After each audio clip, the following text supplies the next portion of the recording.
Welcome back, my friends, to the show that never ends. We're so glad you could attend. Come inside, come inside. There behind the glass stands a real blade of grass. Be careful as you pass. Move along, move along. Come inside, the show's about to start. Guaranteed to blow your head apart.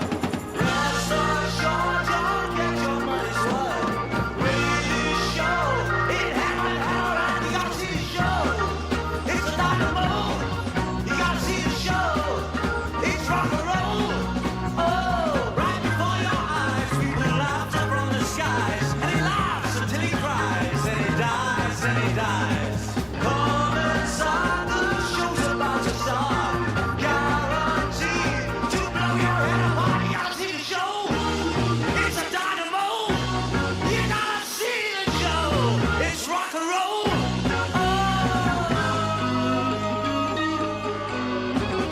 Ladies and gentlemen, welcome to the stream.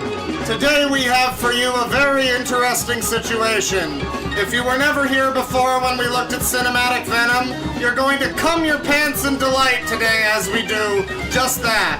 There might be pedophiles, apparently, and drama, and probably user rants, from what it sounds like.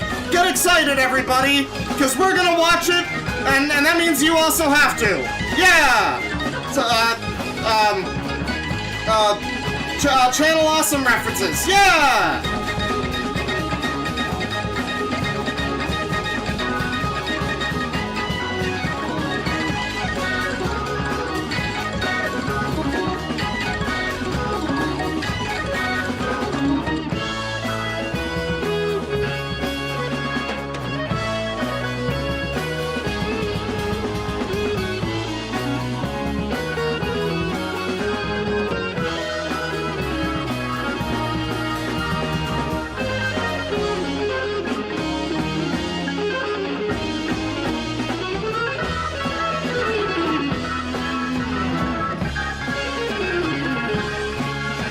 I didn't realize Brains was live! I didn't realize Brains was live! No, he's sad and angry! No! No! No!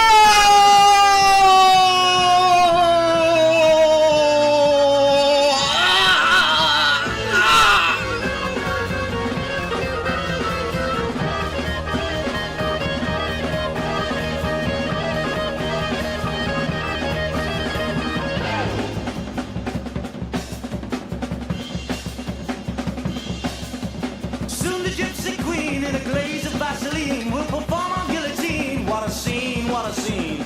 Next on the stand, will you please extend a hand to Alexander's ragtime band, Dixieland, Dixieland. Roll on, roll on, roll on, see a show.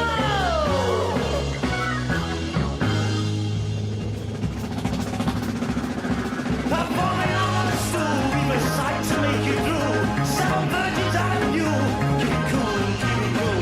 We don't like it to be known. The exhibits that were shown were exclusively our own. All our own, all our own. Come and see the show. Come and see the show. Come and see the show.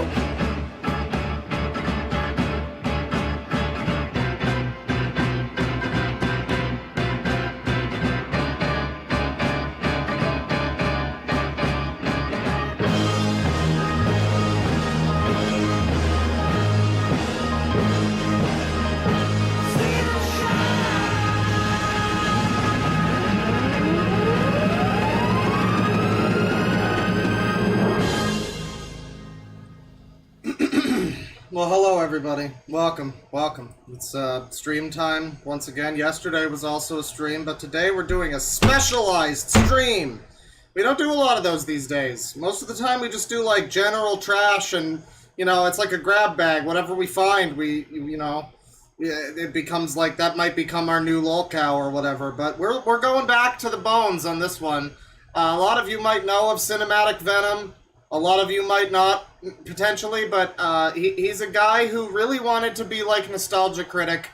And then when the Channel Awesome controversy happened several years ago, he kind of latched onto that with a video talking about it that we watched at one point, and it was really clear that, like, his opinion about Channel Awesome and his entire reason for making the video was deeply rooted in him wishing that he had been picked to be part of the team. I mean, to be fair, if you watched enough Channel Awesome and you see some of the fucking people that did get let in, it's like, I think you would probably develop some resentment that you didn't apparently make the fucking cut.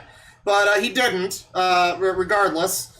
And in the years since, and before, I guess, I mean, he's been doing this for a long time. He's been around on YouTube since, like, 2006 or something. And I think it's been that long, at least 2008. And I know that because he made a 2.5-hour video about himself and his own drama, basically canceling himself for attention, I guess.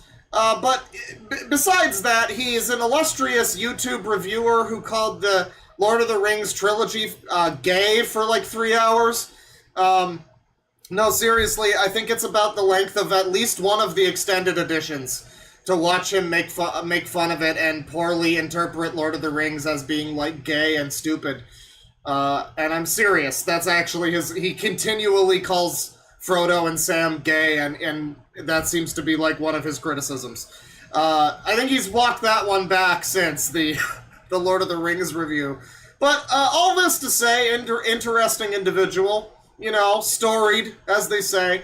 But some other controversy has kind of circled around Cinematic Venom for a little while, which of course he courted. I mean, it's controversy that I only know of because of videos that he made talking about the fucking controversy.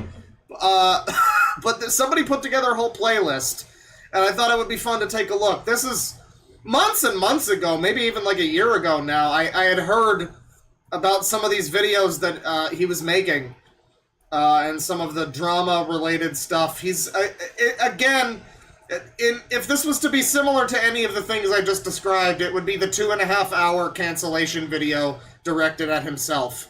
That would probably be the most similar thing to what we're looking at today, as far as I can tell, anyway. It appears that he has a friend, or had a friend, who may or may not have been a pedophile, and he is very dutifully telling us about that, and telling us, I guess, that he's no longer his friend. I think that's what we're getting into, but I'm not entirely sure. We're gonna get into it. Let's find out. I mean, let's see how quickly the Sangy needs to rise. I don't know. But the playlist is called Cinematic Venom Made a User Rant. And yeah, I mean, user rant. I mean, several.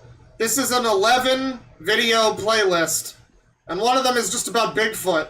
But it's 11 videos, and, well, I really don't know. I guess we're going to start with the one with the most views, which is this one.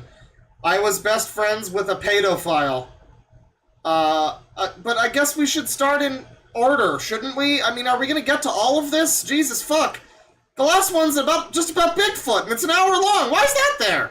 I don't know. I guess we'll start with the beginning. So this all ties in with his side channel. It was very confusing when we were looking at Cinematic Venom, and we were like, this guy seems really chip on his shoulder, IPOS style, desperate for views, like upset with other creators because they have views and he doesn't, kind of thing. But then we found out that he has a side channel where he does like true crime or something, and that one was actually getting just fine views. But for whatever reason, half of these are on his side channel, or at least a couple of them.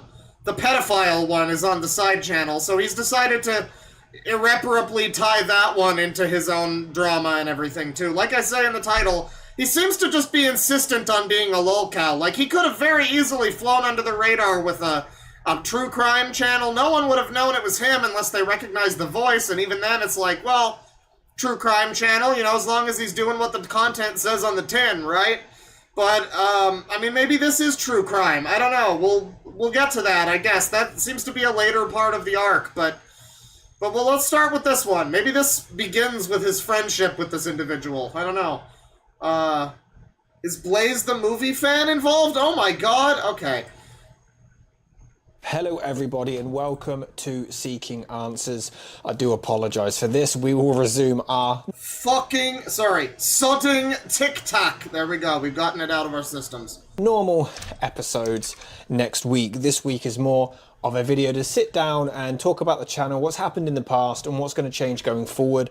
I feel like I should probably do this more often with you guys. We've now hit 20,000 subscribers, better late than never. Yeah, I could have used a trigger warning for the baldness. So he reached like, I don't know, something like 12,000 subs, I think, on his Cinematic Venom channel. And that took him years. That took him from like 2000, again, like I think 2006 to 8, maybe.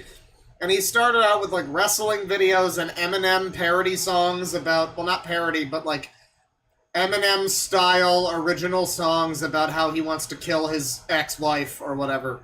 Again, we only know this because of his documentary about himself that he made. But, you know, again, it struck us as like, wow, he'd been trying for a long time to get success on YouTube, and you know, he only got like 12,000 views in all that, or subs rather, in all that time, which is not nothing. But after like over 15 years of trying, I mean, it's kind of bad. But then, yeah, again, this like this mystery true crime channel. I guess I said true crime. It seems to be more mysteries. That's why Bigfoot is there, I guess. But this side channel of his is doing fine. He seems to be pumping out the content. 20k subs, not too bad. You know, I mean, in probably a much shorter time. His videos, he's got some that are in the hundreds of thousands. Like, he seems to be doing okay. So it's weird that he also seems to need to, like, become a lolcow. It's just like, he can't avoid it for some reason. I don't know. Like, he could have avoided it. He really easily could have stepped away from it and avoided it. But on camera, talking about drama, let's talk about the what are we talking about, buddy? Thank you all so much. That number is amazing. And we also surpassed 100 videos. There's a lot I want to talk about in regards to what are these videos? 100.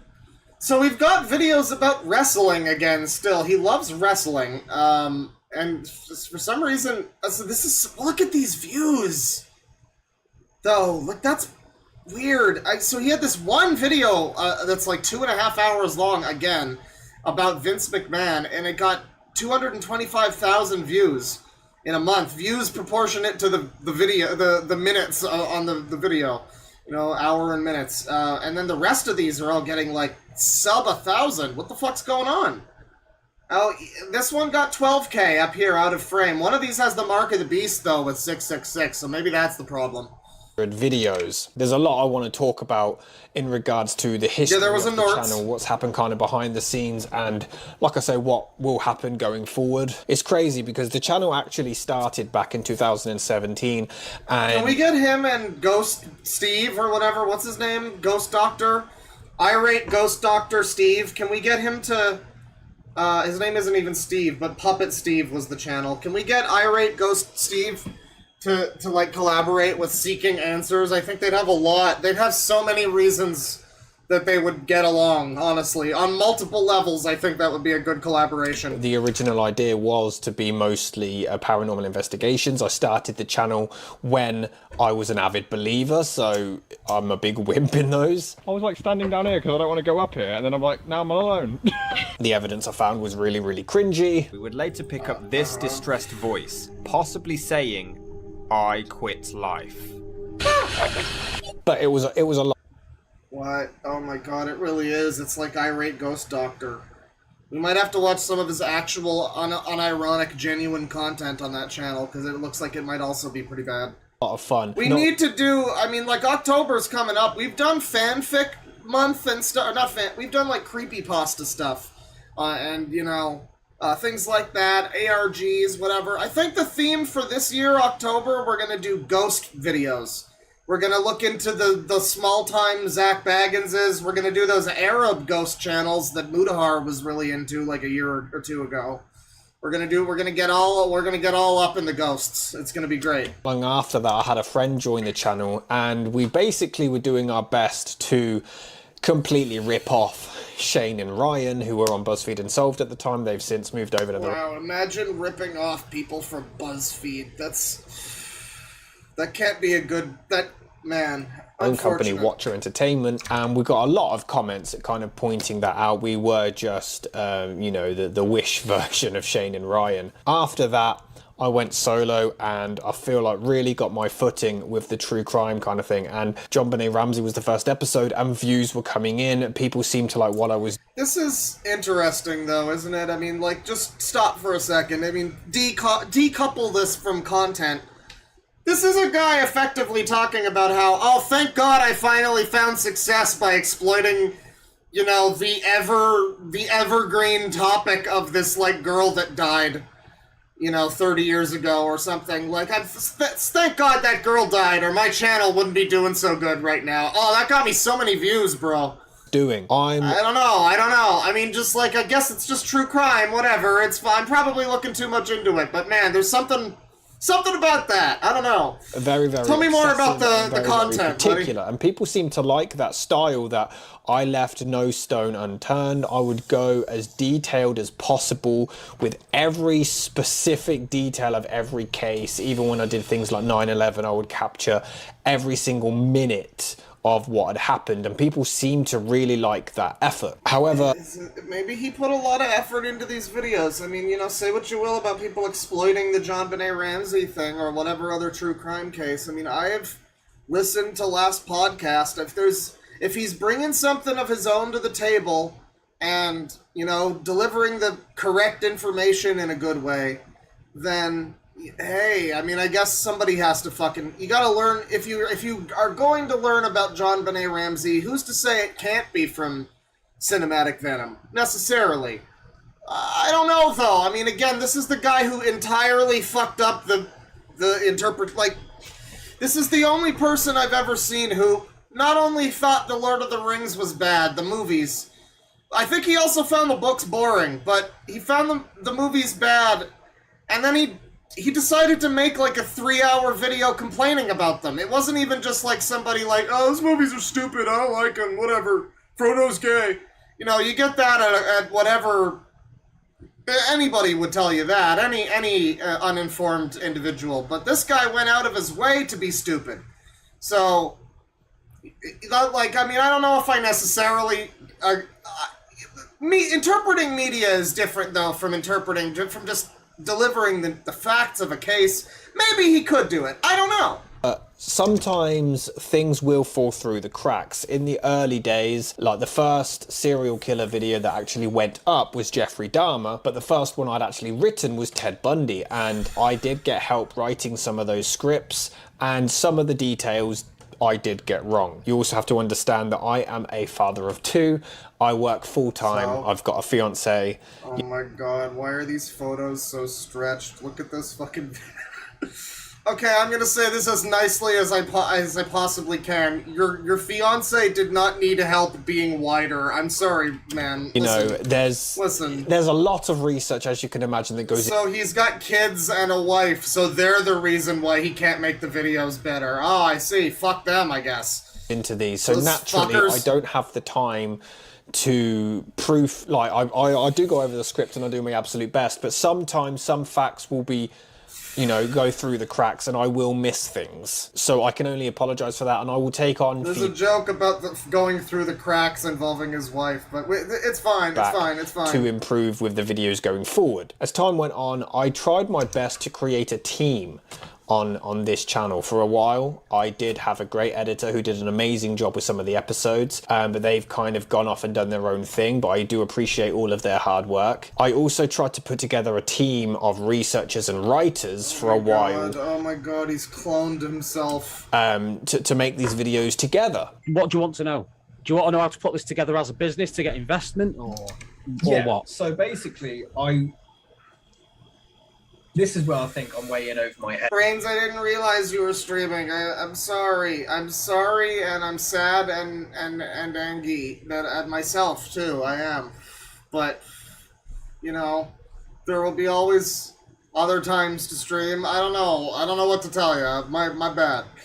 And I'm thinking, Go check out Black Brains for more user streams because I can't be fucked to do them anymore. I guess. One stream every month if you're lucky, motherfuckers.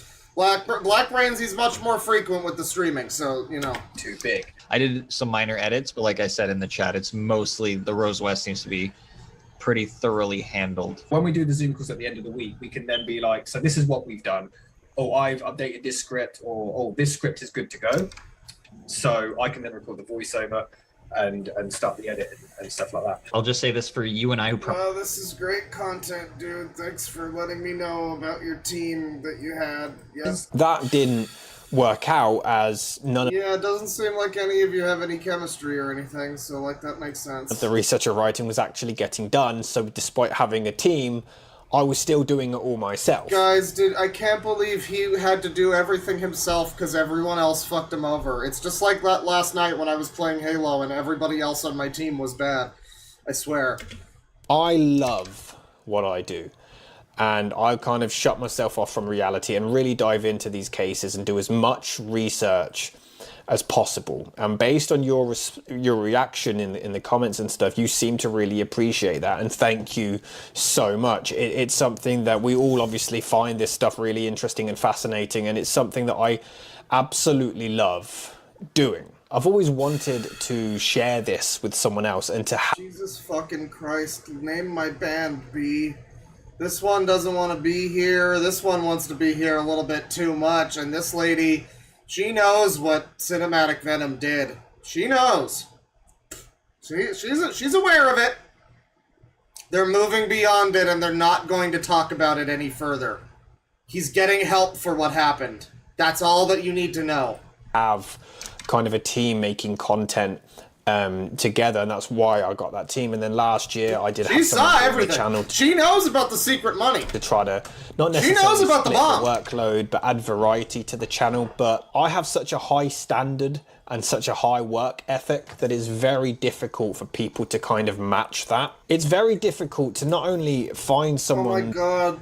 This video is like one of those resumes where it's like, I'm just too much of a team player, you know? I'm just too good at helping in a team. I'm so helpful that it's actually not helpful sometimes. It's crazy. That's my biggest weakness. Close friendship with, but also shares your interests and isn't camera shy, and also is interested in video production. At the back end of last... Felix with $5, I'm sorry, my man. I can't stop and tell everyone who this guy is every time. You can rewind the stream.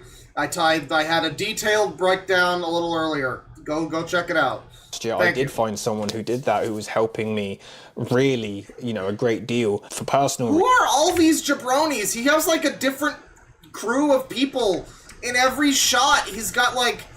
These people, I'm pretty sure, are all different from these... Okay, maybe this one. I think she's the one who knows. I think she knows about what happened. But these two jabronis, I don't know who these pipe layers are. Find someone who did that, who was helping me really, a great deal. For personal reasons, they weren't able to continue working with us. On October the 13th, Seeking Answers became an official legal entity. It is now an actual business, albeit a very small business. We don't make a lot of money, which makes it even harder to create a team when we can't actually pay anyone. Why do I give a shit? This is so I've been watching, there's a video from, I think, June the King, talking about Review Tech USA recently. And I used to watch that guy. Because he was, reasonably funny or whatever, and I didn't know about his whole history. He's basically he's like a DSP type Lolcow. He's never done anything super bad, like in the grand scheme of things. I think he's done some crimes, but not big ones, but one of these people where it's just like, I don't know, everything you say sounds a little sketchy, and it's never your fault, and I don't know, I'm seeing a lot of Review Tech USA overlap here. which makes it even harder to create a team when we It's can't. like no one cares about your fucking... Just make content, dude. No one cares. Just whatever. Just make it and build it and they will come, dude.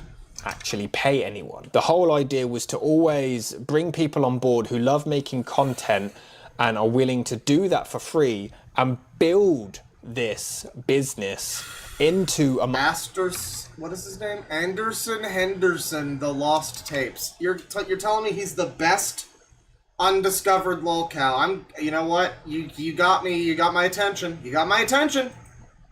Anderson, the fuck is his name? Okay, but you're also spamming it, so don't do that. So I shouldn't really even look this up, honestly. Honestly, you should go fuck yourself. I'm gonna put you in timeout for like a half an hour, but I am going to look at your thing. That's gonna be the compromise we strike. Hang on, what was it? Anderson Henderson. Okay. Well, you know, he's got two first or last names. Listen, there's already a documentary about him. Anderson Henderson. He's got no content. He's got no motherfucking seat on his fucking bicycle. Yeah, he's got no content. He has no bitches. Oh, there's an archive. Okay. Well, he's screaming in the archive. Oh, dude, these are like hour-long streams. What do you mean, best undiscussed? Come on, dude. What do you mean? Okay, there's some short ones. I'm gonna save it. I'm gonna save it for later, but not maybe this. We'll get through the cinematic Venom content first. Best undiscussed. I'm holding you to that, Alan Giblets, you fucker. You better be right, or that timeout is turning into a lifetime ban, bitch. All right, let's get back to it. Much bigger thing Thank you that for the does make a recommendation. lot more money and then effectively ends up becoming our full-time job. And then you've kind of got that close connection because they were there when you weren't making a lot of money. That was always a dream of mine, and it's getting very difficult to do. You know, it started with a ghost hunt in which I didn't even know those people. They were people I found on Gumtree, but because of creative differences, they didn't stick around. And the creative differences. ghost hunts themselves cost a lot of money to do. You know, it's just that there's like people that you can tell they meet people and then they form relationships with them. Maybe they did meet on Gumtree or whatever app. You know, fucking Bumble for Business or some shit. You know, maybe. But sometimes people, you know, they're the kind of people where, you know, those types of relationships bloom into something. And consistently with Cinematic Venom, it seems like they are not. They do not do that. A lot of things in his life seem to fall apart eventually, and he seems to be at the center of all of it. It's such a sadness. It's a tragedy. And aren't very well received by you guys, and they don't get a lot of views. So I don't think I'll really be doing any more. There was a friend of mine called Lindsay who was really into this stuff. She was a big supporter of the channel. She came along on some ghost hunts. She was also in the Sawney Bean episode. She helped me film some stuff on the other channel. And she was bad and left, right? She was really, really into this, but unfortunately, at the start of the year, on January the 2nd, 2024, she sadly passed away. That is unfortunate. From health complications, and I have ideas for like a ghost hunt in tribute to her that I might do, but other than that, I might just stop them altogether. Also, last year, a ghost hunt in tribute. Are you gonna try to hunt for her ghost? I hope that's not the tribute. I don't know if you. Well, if she was into it, maybe she would find that cool. I don't know. I can't speak for her. If she's into it, I don't know. But if it's just like hunting for other ghosts in her name or whatever, you know, like you see one and you go like, by that lady's name, I command thee, you know, whatever. Maybe, I don't know, but maybe that would be fine. It's unfortunate. It's this whole, like I say, the whole thing's a tragedy. you know, I had my friend who was arrested. But is he hunting her ghost at 3 a.m. though? That chat, I don't know if that's what's happening, but that would be really funny and unfortunate if that was. It kind of does. Well, I mean, we know that he wants to exploit the death of, like, you know, fucking little girls from 30 years ago, so maybe I mean, who knows why he's bringing this up. I'm sure he's got his reasons. She was helpful on the channel. I mean, this is about the channel, so it's fair to bring this up. I think it's probably fine. It's not necessarily exploitative. But other than that, I might just stop them altogether. Also, last year, as you know, I had my friend who was arrested for grooming an underage child. And What? Oh, right. Okay, we're gonna have to get into... That's the later video. Right, that comes later. That was really difficult, but all of you have been so supportive with that on a personal level. So thank you all so much. If anyone's watching this and feels like they could contribute, and again, it would be unpaid, and we can build this into something much bigger. Listen, I'm gonna pay you in exposure. It's gonna be great. Or whether you want to be a writer, a researcher, maybe you're a video editor, maybe you want to actually be on screen. The email to contact me for business inquiries will be in the description. I have other things in the pipeline as well. I've been working on a website for well over a year now to put all of my content together. That's taking a long time because, as you can imagine, it's a lot of work. Because if you don't know, this isn't my only channel. So not only do I have a full-time job, a fiance and 2 kids, I'm making a movie. So what do we do with this dude? Like, I'm sorry, this is just you being an asshole now. You're telling me about how hard your life is and how pressed for time you are. And yada yada, and then you're like, oh, but I'm also making a movie, guys! And then you show me this stupid bullshit. This, like, whatever it's gonna... Like, it already looks like shit. This is, like, worse sub-Neil Breen in a fucking 2 frames that I've seen of it. It looks like fucking shit. Stop wasting your time with this and be a fucking man. I have another channel where I review movies. What if I were to tell you that there's a movie so bad it broke my entire belief system? And comedy sketches. I don't want people to help with the videos just to shut me up. Yeah, and that video is also... That channel is also a huge, colossal failure that has wasted its time and spun its wheels for like 15 years, and you've like burned all of your fucking subscribers by doing weird shit and posting awful videos and becoming a lolcow.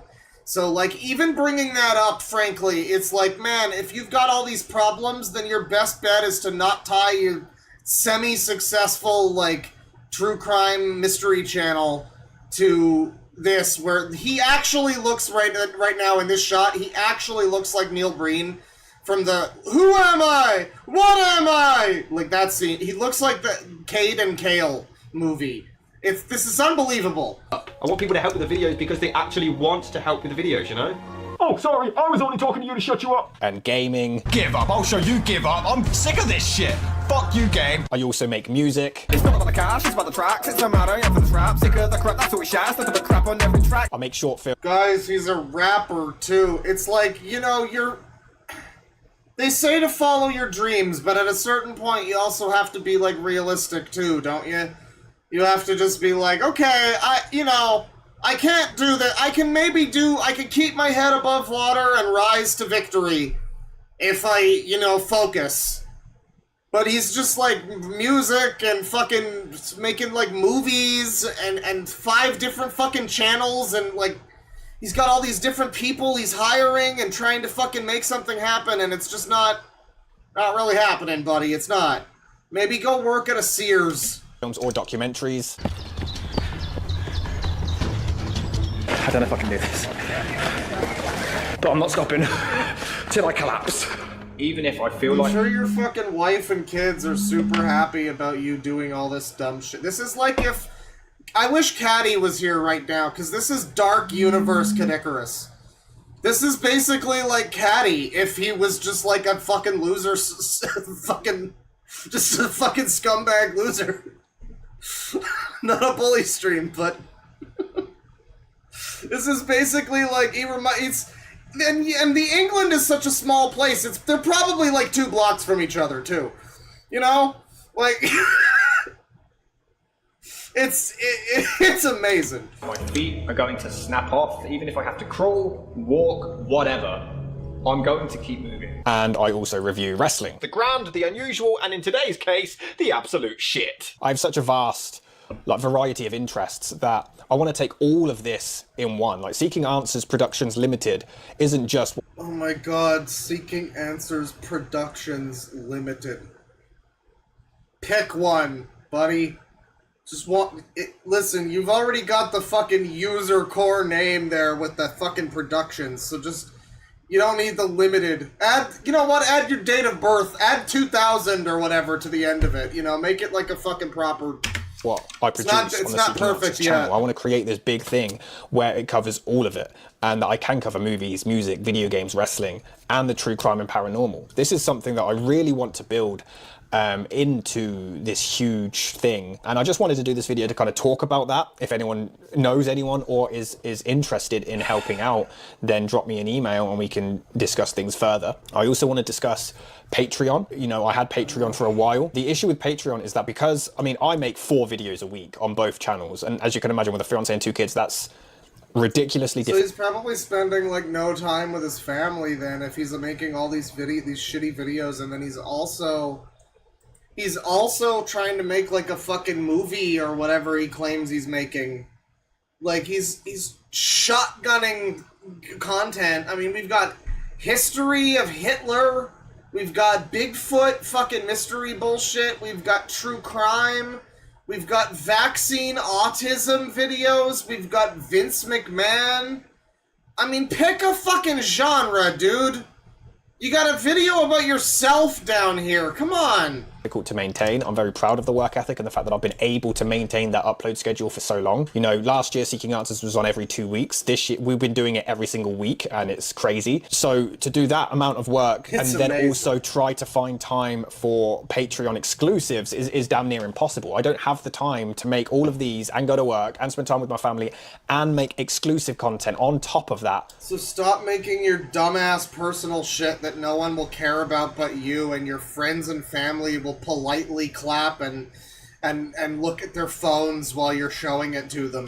For Patreon. It's just not doable. So for a while, I was trying to think of extra ways like behind the scenes, and then it was just like, this isn't fair on you. It was kind of dead anyway, didn't have many patrons. I do appreciate everyone who was on there. So I got rid of Patreon. However, I can see that some people have joined the YouTube channel. You could become a member for exclusive perks. If anyone has any ideas of easy things I could do as a membership perk, then let me know. I've tried live streaming myself, editing an episode. Okay, alright, okay. What happened with Cinematic Venom and Blaze the Movie Fan? You like this 39 upvotes, no downvotes, by the way? That's great. Let's see the next video here. We got some more... Cinematic Venom. I guess this is gonna be just a series of dramas. Maybe these are unrelated to one another. Where this is just a generalized catch-up on Cinematic Venom and Seeking Answers in general. Blaze the Movie Fan, I guess, is here. Famous for...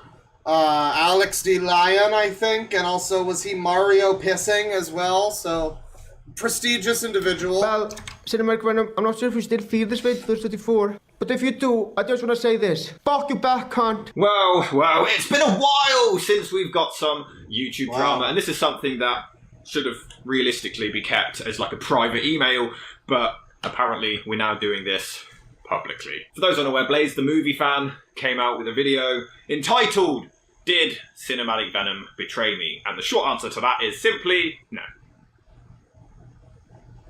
See you next week! At the time of filming this, Blaze has said that he's actually going to delete the video. By the time this comes out, it might be gone. But not because he was wrong or because he regrets it or anything, because he still maintains everything that he has said about me. This is something that I'm saying because he still maintains. So I thought Blaze the Movie Fan was like an autistic dude or something. Like I thought he was like profoundly, you know, he comes across as not necessarily being all there. But like, you look at this, alright, I'll delete the video tomorrow then. I still think you're a money-grabbing scumbag, and that comment didn't help him. He seems very articulate in these comments. Wow. Everything that he has said about me. This is something that I've been asked about in the past, and I've never addressed publicly because there was no real need to. Me and Blaze did a video together about... Oh, he's not retarded, he's just European? Okay. 5 years ago. In fact, yeah, 5 years ago, 2019, we did this video together, and I hadn't really thought about it since. So again, all of this should have been private, but for whatever reason, it's now public, and we're doing this. As you guys know, I've done a lot of shady shit in the past. I will be the first to come out and put my hands up. No, you were, in fact, categorically the first. You were the one who literally wrote the book and made the video about yourself. He canceled himself so no one else could. It was really quite ingenious. Like, yes, I messed up. There's a lot of people that I've screwed over in the past. A lot of that is public knowledge. There are people that I've screwed over that haven't made it public, and I'm not going to do that. If they want to do that, then they can. I'm not going to hide it. I will then respond and be like, yes, you're right, I fucked up, I'm sorry, let's move on. We're all human. So that's like a giant Funko Baby Yoda, right? This is like the worst thing ever, right? Is that correct? You make mistakes, you fuck people over, You learn from them, you move on with your life. I'm kind of past the stage now where I'm just constantly apologising, you know, I fucked up a lot. Let's move on. That being said, because I made a lot of mistakes, a lot of people seem to come out and think... Well, but, like, you have to, like, stop fucking up for us to move on. I mean, like, I don't know. Or, like, at least continue getting criticism for it, I guess. You know. You have to, like, demonstrate that you're no longer fucking up, or else I would say people are going to continue criticizing you for fucking up.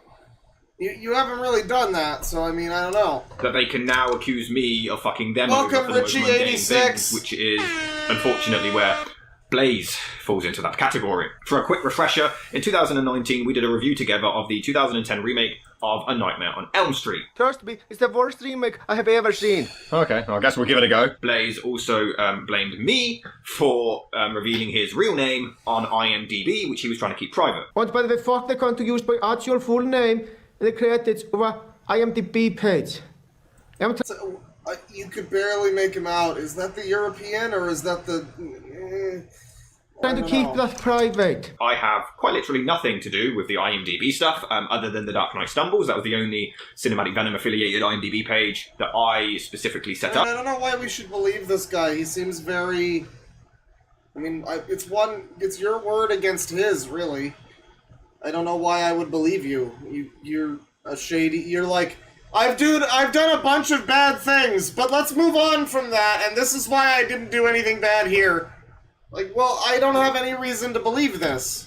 Thankfully, the person who did set this up did leave a comment admitting it, so that criticism falls flat. With the production of this review, it was a really bad review. Blaze sent me his footage. Blaze, it wasn't very good. Oh, hey, a cool line! I found it dull, honestly, like the rest of the movie. But I didn't want to hurt your feelings, so I put the review out anyway. It wasn't up... People love Blaze the movie. This is... Okay, look. Smiling Friends was going to have Chris Chan on. And then next season, didn't they have another fucking Lolcow on instead? Smiling Friends was going to have Chris Chan on, and you know, Chris Chan's performance was not going to be fucking good, right? It was going to sound like complete shit. It was probably going to be recorded through like a webcam mic, and they were just going to probably just take it. Like, I don't know, like whatever mic Chris has, like they're probably just going to have taken it because fuck you, it's Chris. That's sort of what's happening here, is he got Blaze the movie fan. People love him. Alex D. Lyon, and he decided to act like his caliber of content was too high for Blaze the movie fan. Fuck off. How about a little humility for Blaze the movie fan, motherfucker? To the quality of content that I was happy producing at the time, it wasn't a very good review. They got Doug Walker! Discounting the fact that you said very questionable remarks. Well, they about didn't really get Daniel Larson. They just semi-depicted Daniel Larson as Gwimbly. They didn't really get him. He wasn't playing Gwimbly, but, like, they did get Doug Walker, didn't they? So he counts. Pedophiles. Another problem with the scene What about pedophiles? Why is it always pedophiles? You know, that's my favorite message to leave in Elden Ring. Wasn't a very good review. Pedophiles, oh discounting pedophiles, all the more you don't have the right, oh pedophiles. The fact that you said very questionable remarks about paedophiles. Another problem with the scene is that they show a flashback where he's a nice guy and treats the kids with respect. Shows even less believable that he'd actually kill them later on. Which, fair play, in your video you do apologise for. And yeah, looking back, I shouldn't have talked about pedophilia in my review.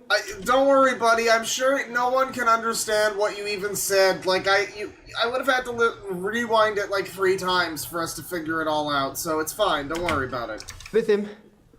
So I clearly know nothing about it. It was something I didn't really feel comfortable releasing on my channel, but I did because I didn't want to, again, hurt your feelings and upset you. After that review came out, you seemed to think that we were friends, we were best buds, and now it seems like I'm the Erod to your cinematic Venom. Erod was right, we weren't friends, and I'm sorry if you got the wrong idea, Blaze, but we weren't friends. I shouldn't feel a moral obligation. I don't think he thought you were friends, douchebag. I don't... Oh, this is so, like, stupid, dumbass adult drama. Like, they're adults, but he's like a I don't even blame Blaze for this. He seems like he just wanted to collab with the guy, and he was being nice, and then, like, And now this guy is turning it into a whole, like, thing. And he, like, deleted the fucking video or whatever, and he's being all fucking catty. For no reason other than because he never, like, evolved past the, like, high school drama phase of his, like, brain development. It's great. And to be friends with every single subscriber. You know, you don't just add me on my personal Facebook and then we become the bestest bros. That's not how this works. I just make content online. I'm sorry if you thought we were friends, but we barely even communicated outside of doing that review. After it, I then kept getting a barrage of messages asking if it was okay, which, fair enough, maybe you've got some insecurities. I won't judge you for that. But then to see social media posts from yourself, which showed a lot of arrogance, which kind of counteracts the self-esteem. He would post a lot of stuff on social media about how his content is art and how he got very angry and annoyed at anyone who disagreed with that. Dude, his content is way better than yours. His content is like peak user content in its like distilled form. He's like baby's first user. You've heard of Alex D. Lion. You've heard of I've got time to take a piece. You've heard of that. And that's user shit. And he's there. He's delivering it to people in the form of memes that have taken off. People love him. His stuff is art. You're just like a kind of a lame imitation of Nostalgia Critic, among other things. He like among like beyond anything, Cinematic Venom. He's an interesting type because he's one of these people who seems like he just wants to be nebulously famous. He doesn't really like everything he seems to make is just kind of regurgitations of shit. Like it's a review that it's basically like a Nostalgia Critic video, or you know, like some of the comedy sketches of this are new, I guess, but like the true crime channel, it's like, wow, thanks, John Benet Ramsey video. That's awesome. No one's done that yet. It's like he doesn't have anything he wants to make. He just wants to be famous. And so that seems to attract also the other element of his personality, which is that he's a drama lolcow person. He has that phenotype, or whatever you call it, you know. I mean, on your own wiki page, it says that you are not only used to criticism now, you accept it, but you encourage it. And yet here you are making a video bitching because I don't like you. You've posted on Facebook bitching when people don't praise the shit out of your videos, but you accept criticism. Your videos just aren't very good. This, as you guys might or might not know, I fucking hate my job at Granny Scouter and want a new job. Ooh, nobody gives a shit. I mean, I like that he's not acknowledging the fact that why his videos aren't very good is honestly because his accent and his other accent are kind of making it very difficult to understand anything he says, really. A lot of the time he can kind of get the general gist, but most of it is a little bit difficult to decipher. Maybe that's just me. I don't know, but he's not really going there. He's not pointing out, like in a clip like that it's... I don't know what the fuck he even said. Was that an insult to him, or was that, I don't like green eggs and ham?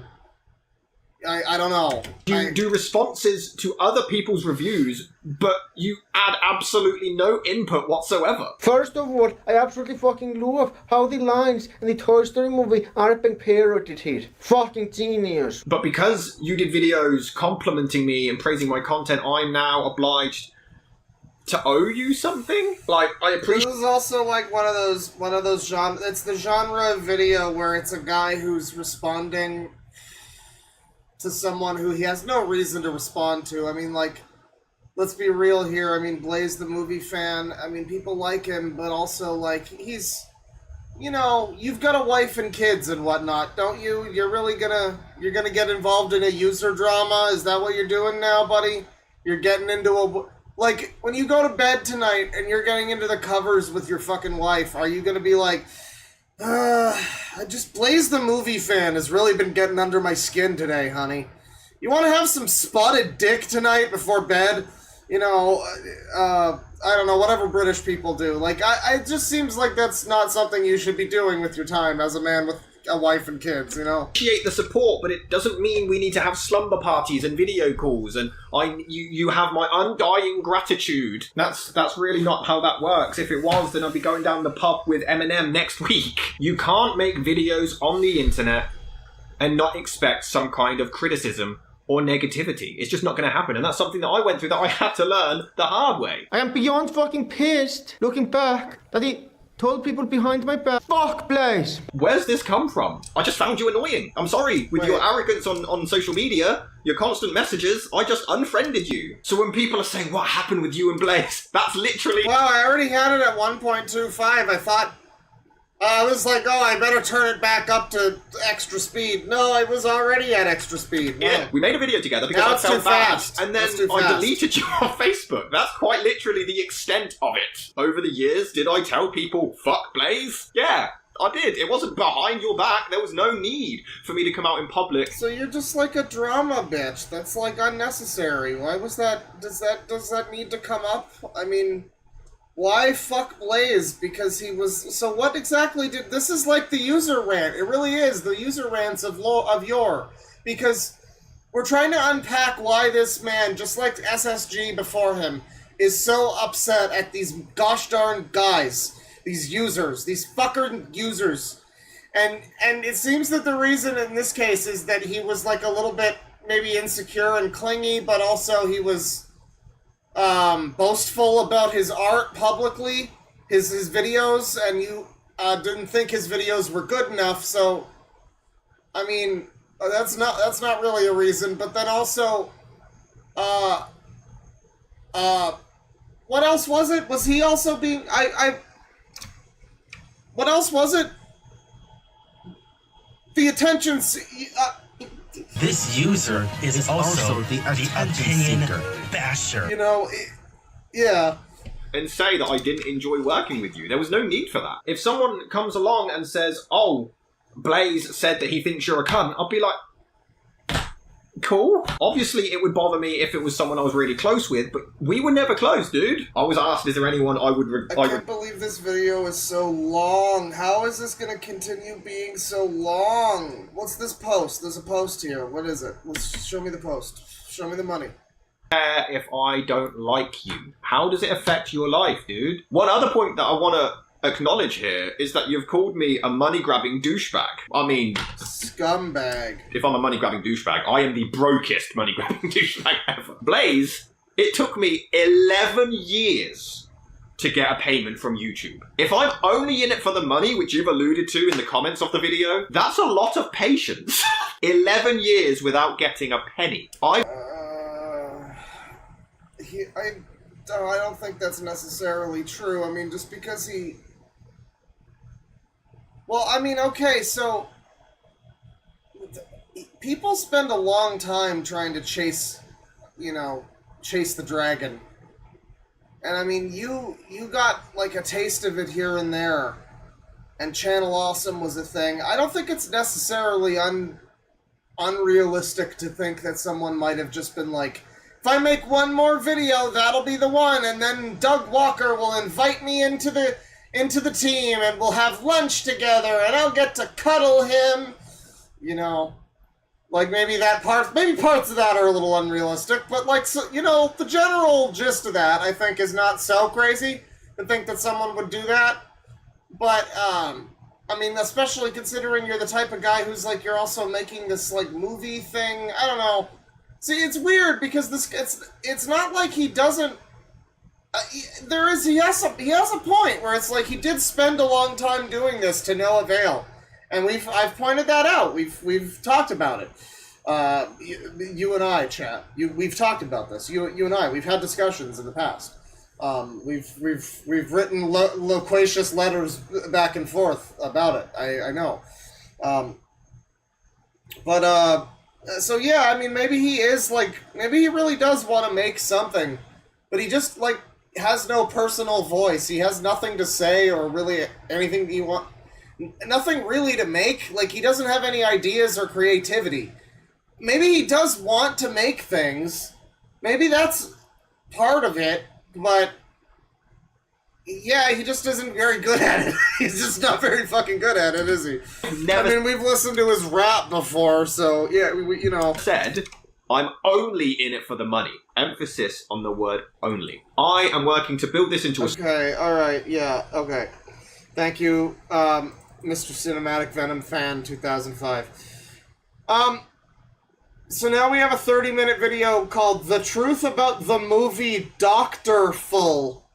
Will Walker. There's a hyphen there. Doctorful hyphen Will Walker. I don't know what that's... Or, like, it's not a hyphen. It's like a dash, so I guess he's... Someone named Will Walker is here. Alright, great. So let me get this straight. I'm beefing with Change the Channel, The Rock and The Undertaker, Main Event WrestleMania, Eminem is beefing with Benzino, Mac Lethal is beefing with Tom McDonald, me and Blaze, the movie fan, are making this... He's talking about, like, rap and WWE beef and then just interspersed. This guy's such a user. Dude! He is like an established, ultra-rare, shiny user. He's the type of user that can have a wife and kids, maybe, but, like, he can't, you know, you can take the guy out of the user. I don't know, you know what I'm going with that, but, like, can't make it happen, but... Can't take the user out of the guy. Videos about one another. They're making Mad Max movies. A new Saw's coming out. And you can take the user out of the rant, but you can't take the rant out of the user. There you go. Beefing with Will Walker. What year is it? You know what? 2024's bucket list is... Jokes aside, it is a serious issue. So let's just break it down. Before I even made this video, Will has gone to social... Time for the remix! ...media to try to preempt everything that I'm going to talk about and try to debunk the... Who? What? What's going on? This is the pedophilic comment that I made privately, by the way. I guess it makes sense for a father like you who only gets happiness out of drama and not children, even his own, to find it bizarre or even assume it's sexual when other people do. So this is the comment. Work restaurant crew and whenever there's... work restaurant crew, and whenever there's a toddler that comes in, just brightens my whole mood. Smiley face. Yeah, that is a little weird. If you're going to attribute somebody just liking children... There was a joke that I loved. I forget which comedian. Maybe someone in chat knows. I think it might have been Bill Burr. There's a joke that's like, you can say, oh man, I love little kids, but you can't say, man, I love 12-year-olds. Like, there's a...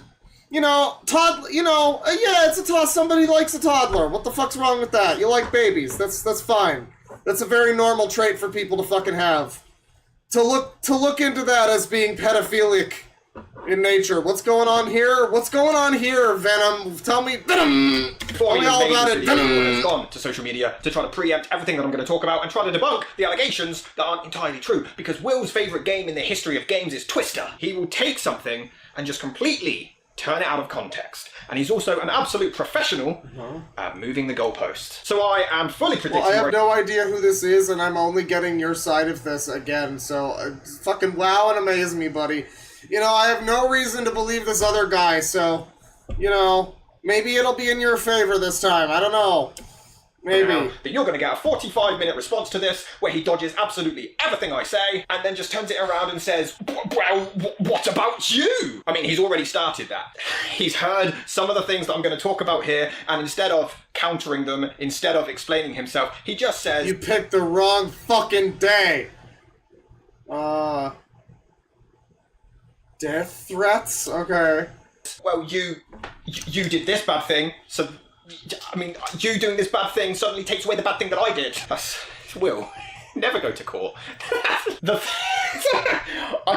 Some of this is just funny. I can't... Will, when you tweet stuff like... He even kind of looks like Cadecarus if he was evil. Like, he's got a similar... It's the beard and everything, you know? This. Do you sound it out before you hit send? Everything that you're saying... isn't new. He's just like neat, said, I got this friend. Rob harassed them. Yeah, I did. I've apologised. I've apologised.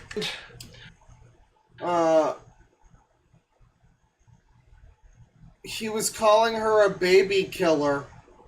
he's harassed people. You didn't say... Wait, I'm sorry, can we go back to the part where you apparently sent death threats and racist harassment? Are you gonna deny that? Did he deny it? You did this bad thing, so... I mean, you doing this bad thing suddenly takes away the bad thing that I did. What did he even do? Will, never go to court.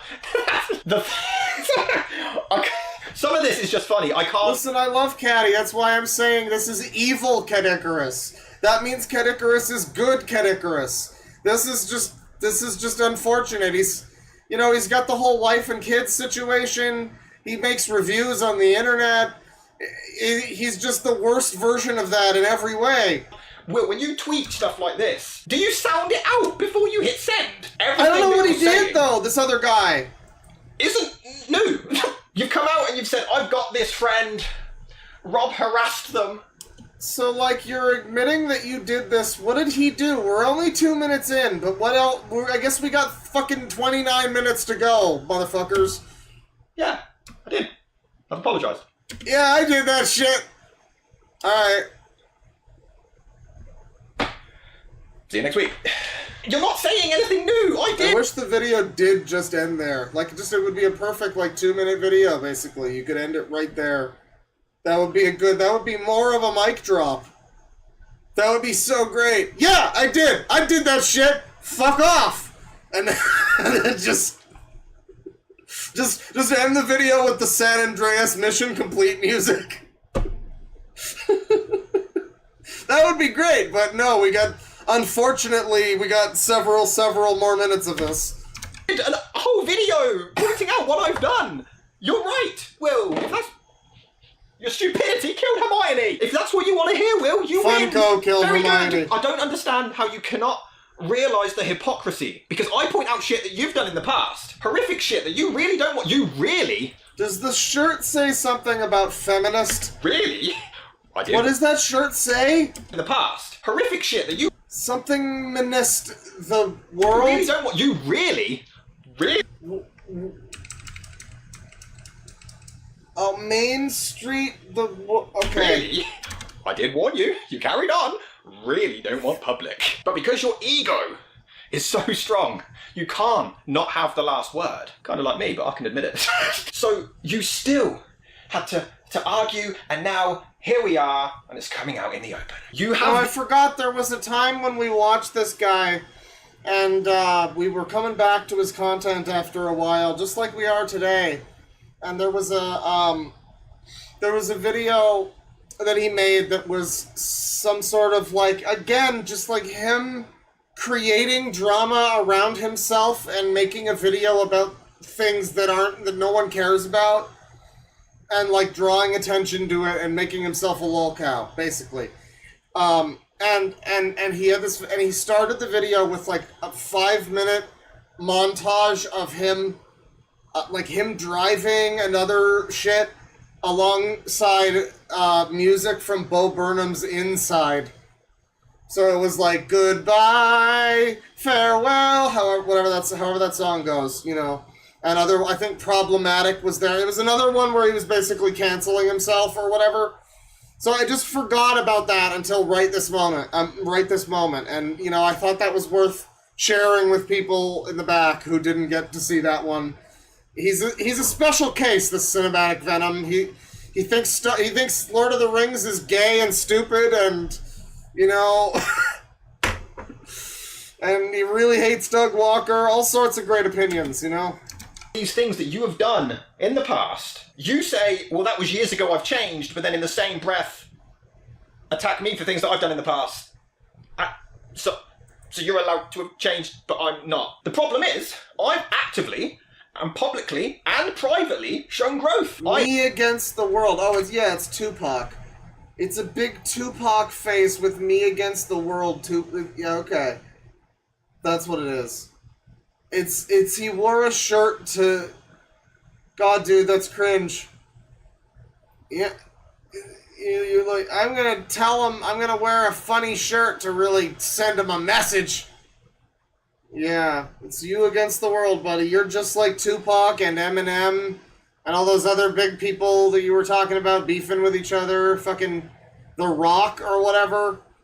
You're just like them, buddy. Don't worry. Problem is, I've actively and publicly and privately shown growth. I have cut contact with transphobes. Your viewpoints are something I just cannot endorse. I've made documentaries raising awareness of sexual assault victims because I was unfortunately best friends with a paedophile. Raising awareness. I see. We're gonna have to get to that. I've actively cut contact with toxic-ass people to better my life because my morals have changed. Yes, I did attack your friend for having abortions because back then, I was pro-life. Now, not many people know this, Will. Yeah, throw them out. Get rid of them. Put them in the garbage. People can change their minds. I mean, if people can't... This is literally, like, you know... This user is also the opinion basher. I mean, I guess whatever the rant is about, I'm so, like, we're gonna jump ahead again. I'm gonna see if anything changes by 15 minutes in. Like, these are great pause These are great pause frames. We're gonna see if he, bring this around for me, buddy. Convince me that this guy's bad. I don't know what he did yet, but he's bad. My goodness, you've grown. So have you. Star Wars. And think that's what it takes to win over a woman? Why is he so sweaty? Why is he so sweaty? Get an air conditioner. Defense. Well, I don't see what's a big deal about it. Yes, Will. You're also the guy who wants to fuck Optimus Prime. You've admitted that Jason... What? Deal about it. Yes, Will. You're also the guy who wants to... I mean, it's a joke, probably. It's probably a joke. Have you ever heard of a fucking joke? What? And didn't... He, like, replied to himself, didn't he? Or him? I don't know what's happening here. This is so bizarre. And most of the people who watch this are never gonna know what the fuck is happening. It's such a fucking... The reason why it's user tier behavior is because the vast majority of people aren't gonna know the context, and you're not gonna be able to deliver it to them in a way that's fucking... Nobody's ever able to make these videos and actually tell people, like, oh yeah, this is this guy and this is what he did. It's always, like, missing half of what's going on, because the only people it really appeals to are, like, this guy who made it and, like, a small circle of his friends and close acquaintances. But for some reason, it's a public video to, like, clear his fucking identity or something. But it's just confusing nonsense. And you apparently misinterpreting clear jokes, it looks like. Fuck Optimus Prime! You've admitted that Jason Voorhees is sexy. You want to fuck aliens, zombies, a rabbit. You even fucked a cat. He even pissed me. What? You want to fuck aliens. Uh-huh. Zombies. Orcs are hot. Wait, orcs aren't zombies? What's wrong with you? Bitch. You even fucked a cat. What's happening? What was this? What was this? Drinking my pee is happening here at this stage of the game. Okay. Zombies, a rabbit. You even... Yeah, I remember. And then he says, nah, it was a guy who said they were a cat inside. So I think what this is... this, again, is impossible to decipher for the normal human being, but because we are all seasoned adventurers, I think some of you maybe have also picked up on this. I believe what this guy is saying is that he had sex with someone who was perhaps like some kind of other kin or some stupid garbage. Maybe. That's not having sex with a cat, dude. I don't know. I don't know if you think that this is just this is either confusing, or if you think about it for a second, it's probably not anything. So I don't even know why this is in here, but alright. You could edit this, the problem is if you would edit out all of the things that shouldn't be in this video, then you'd have a 0-minute timeline, so that's your problem. Fucked a cat! He even pissed in a jar and let a guy drink it. I'm just letting you stew in that one. I'm not moving on. He pissed in a cup for someone to drink it, and didn't understand why that was a bit odd. Will's problem. Let me see this. I'm just... Let me see this. What was this fucking screen cap? We were stuck on this for a bit. Hang on. I don't wear pee. My ex does. Why? The funniest thing is how they were surprised it tasted bad. It's fucking pee. Don't ask to drink my pee.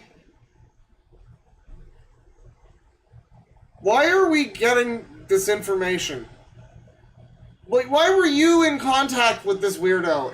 This is always the thing, too, is like, why were you there?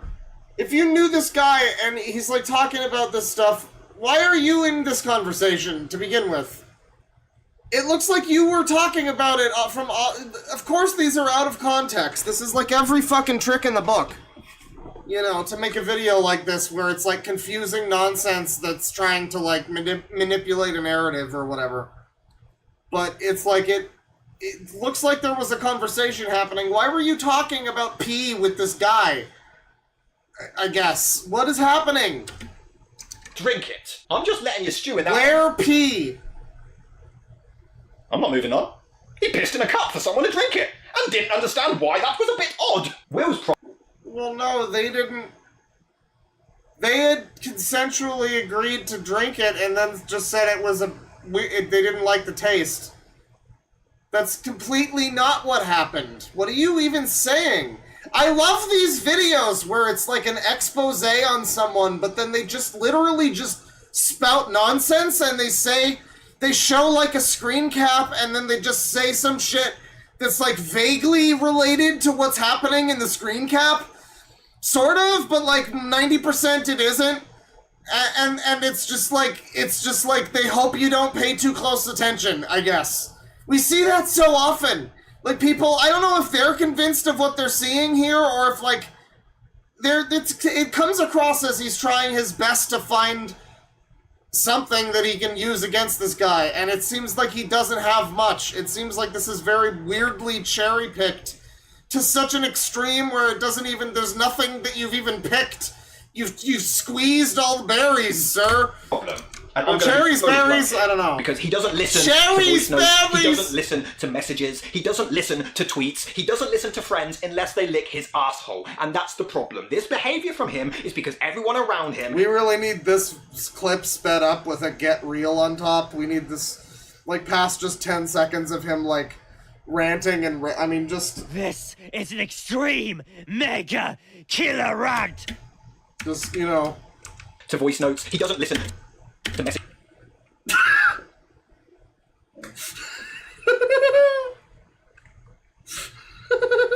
He's so mad! He's just... When you put him on mute, he just seems so much more angry. That's great. That's great. So what's going on here? Listen to friends unless they lick his asshole, and that's the problem. This behavior from him is because everyone around him tells him that this behavior is acceptable. Him being a creepy-ass motherfucker on Twitter, that's fine. I don't need more people thinking I'm creepy. Why do people even think that? Him flipping off the edge of his seat when someone says spawn is a little bit poop, that's fine. No one has the balls to actually confront him, so now he is a pussy who has been babysat and cuddled. We can't upset Will's feelings. Everything I've done in the past... I don't think anyone knows who this motherfucker is, dude. I fucking regret. And if people come forward, I will own that shit. I will say, yes, I did you wrong. I'm sorry. There's not a day goes by that I don't fucking regret it and hate. He's really obsessed with this, like, redemption arc bullshit or whatever he thinks he's doing. He's like, every video, it's like this recurring theme of his character where he talks about, like, I've done crimes and heinous mistakes, but I will repent for my actions. And, like, I don't know. I guess he cut fucking ties with a transphobe or something. W for him, I guess. Good stuff. I guess. I mean, on the other hand, it does come... I mean, how good of a friend were you? Are they, like, family? Well, who was this person that you were just like, no, you know what? Your opinions are bad. I don't like them. Bye. I mean, was that like a lifelong friend? I could get it if it's just some rando that you like occasionally talk to and you just kind of use it as an excuse, basically, right? You're just like, oh, thank God I don't have to talk to Phil anymore. He's a transphobe now, you know. And I get brownie points for cutting him off of my life. That's so awesome. That's amazing. But you know, sure, okay. Maybe that's a step he's made in the socially correct direction, or whatever. But he still comes across as like a weird drama loser. So like, I don't know, ultimately it feels like he hasn't grown. Like, he can say what he wants, really, but we're still watching this fucking video, so I don't know how much he's grown. The person that I used to be. I have told you that several times privately, Will. I have told these guys publicly, and yet you and Change the Channel and Blaze the Movie Fan and all these people keep coming back, and I just keep knocking them away because I don't give a fuck, right? I've apologized. Sorry. And all these guys...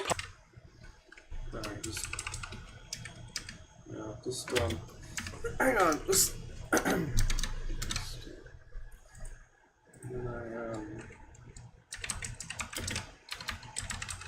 there we go. That's perfect.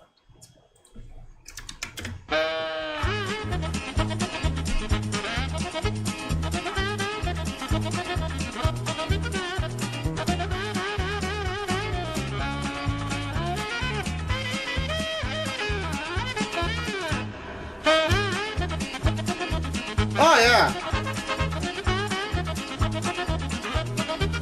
I mean, the biggest problem with this video is that it doesn't have any music. That's the biggest issue here. You know, we should... Privately, Will, I have told these guys publicly, and yet you and Change the Channel and Blaze the Movie Fan and all these people keep coming back, and I just keep knocking them away because I don't give a fuck, right? I've apologized. And yes, that doesn't always fix it. You don't have to accept the apology. Yeah, someone says, imagine this is your husband. Can you imagine, like, the wife right now? You know, she's like, you know, she's on the other side of the door, and she's eating her 7 empanadas and for lunch, you know, for her second lunch. And she's on the other side of the door, and the door's just ajar, you know, and she's just sitting there, and she's just watching, and she can see him doing this, and she just, you know, she just feels regret. She's like, man, I went with this guy. I could have gone with what's the British equivalent of Billy Bob? That's fine. I did you dirty, some of you. I really did you dirty. I've tried to apologise. You told me to go fuck myself. I deserve that. I've moved on. There's nothing else I can do. I don't have a time machine, Will. I can't fix this.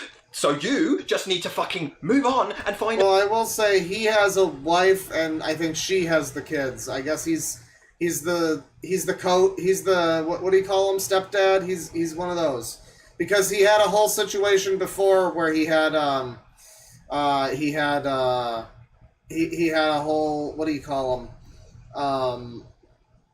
He had a whole situation with a bunch of diss tracks about his ex-girlfriend, ex-wife, whatever. It was basically his Eminem arc. We got a bunch of those throughout his documentary about himself that he made about himself. And he peppered it with his excellent needle drops from his personal soundtrack. And, yeah, so this is not like someone he's been with for years and, like, you know, he's got kids with them. This is probably someone he's been with for, you know, the last few years, and he's you know, he's the stepdad, and that's great.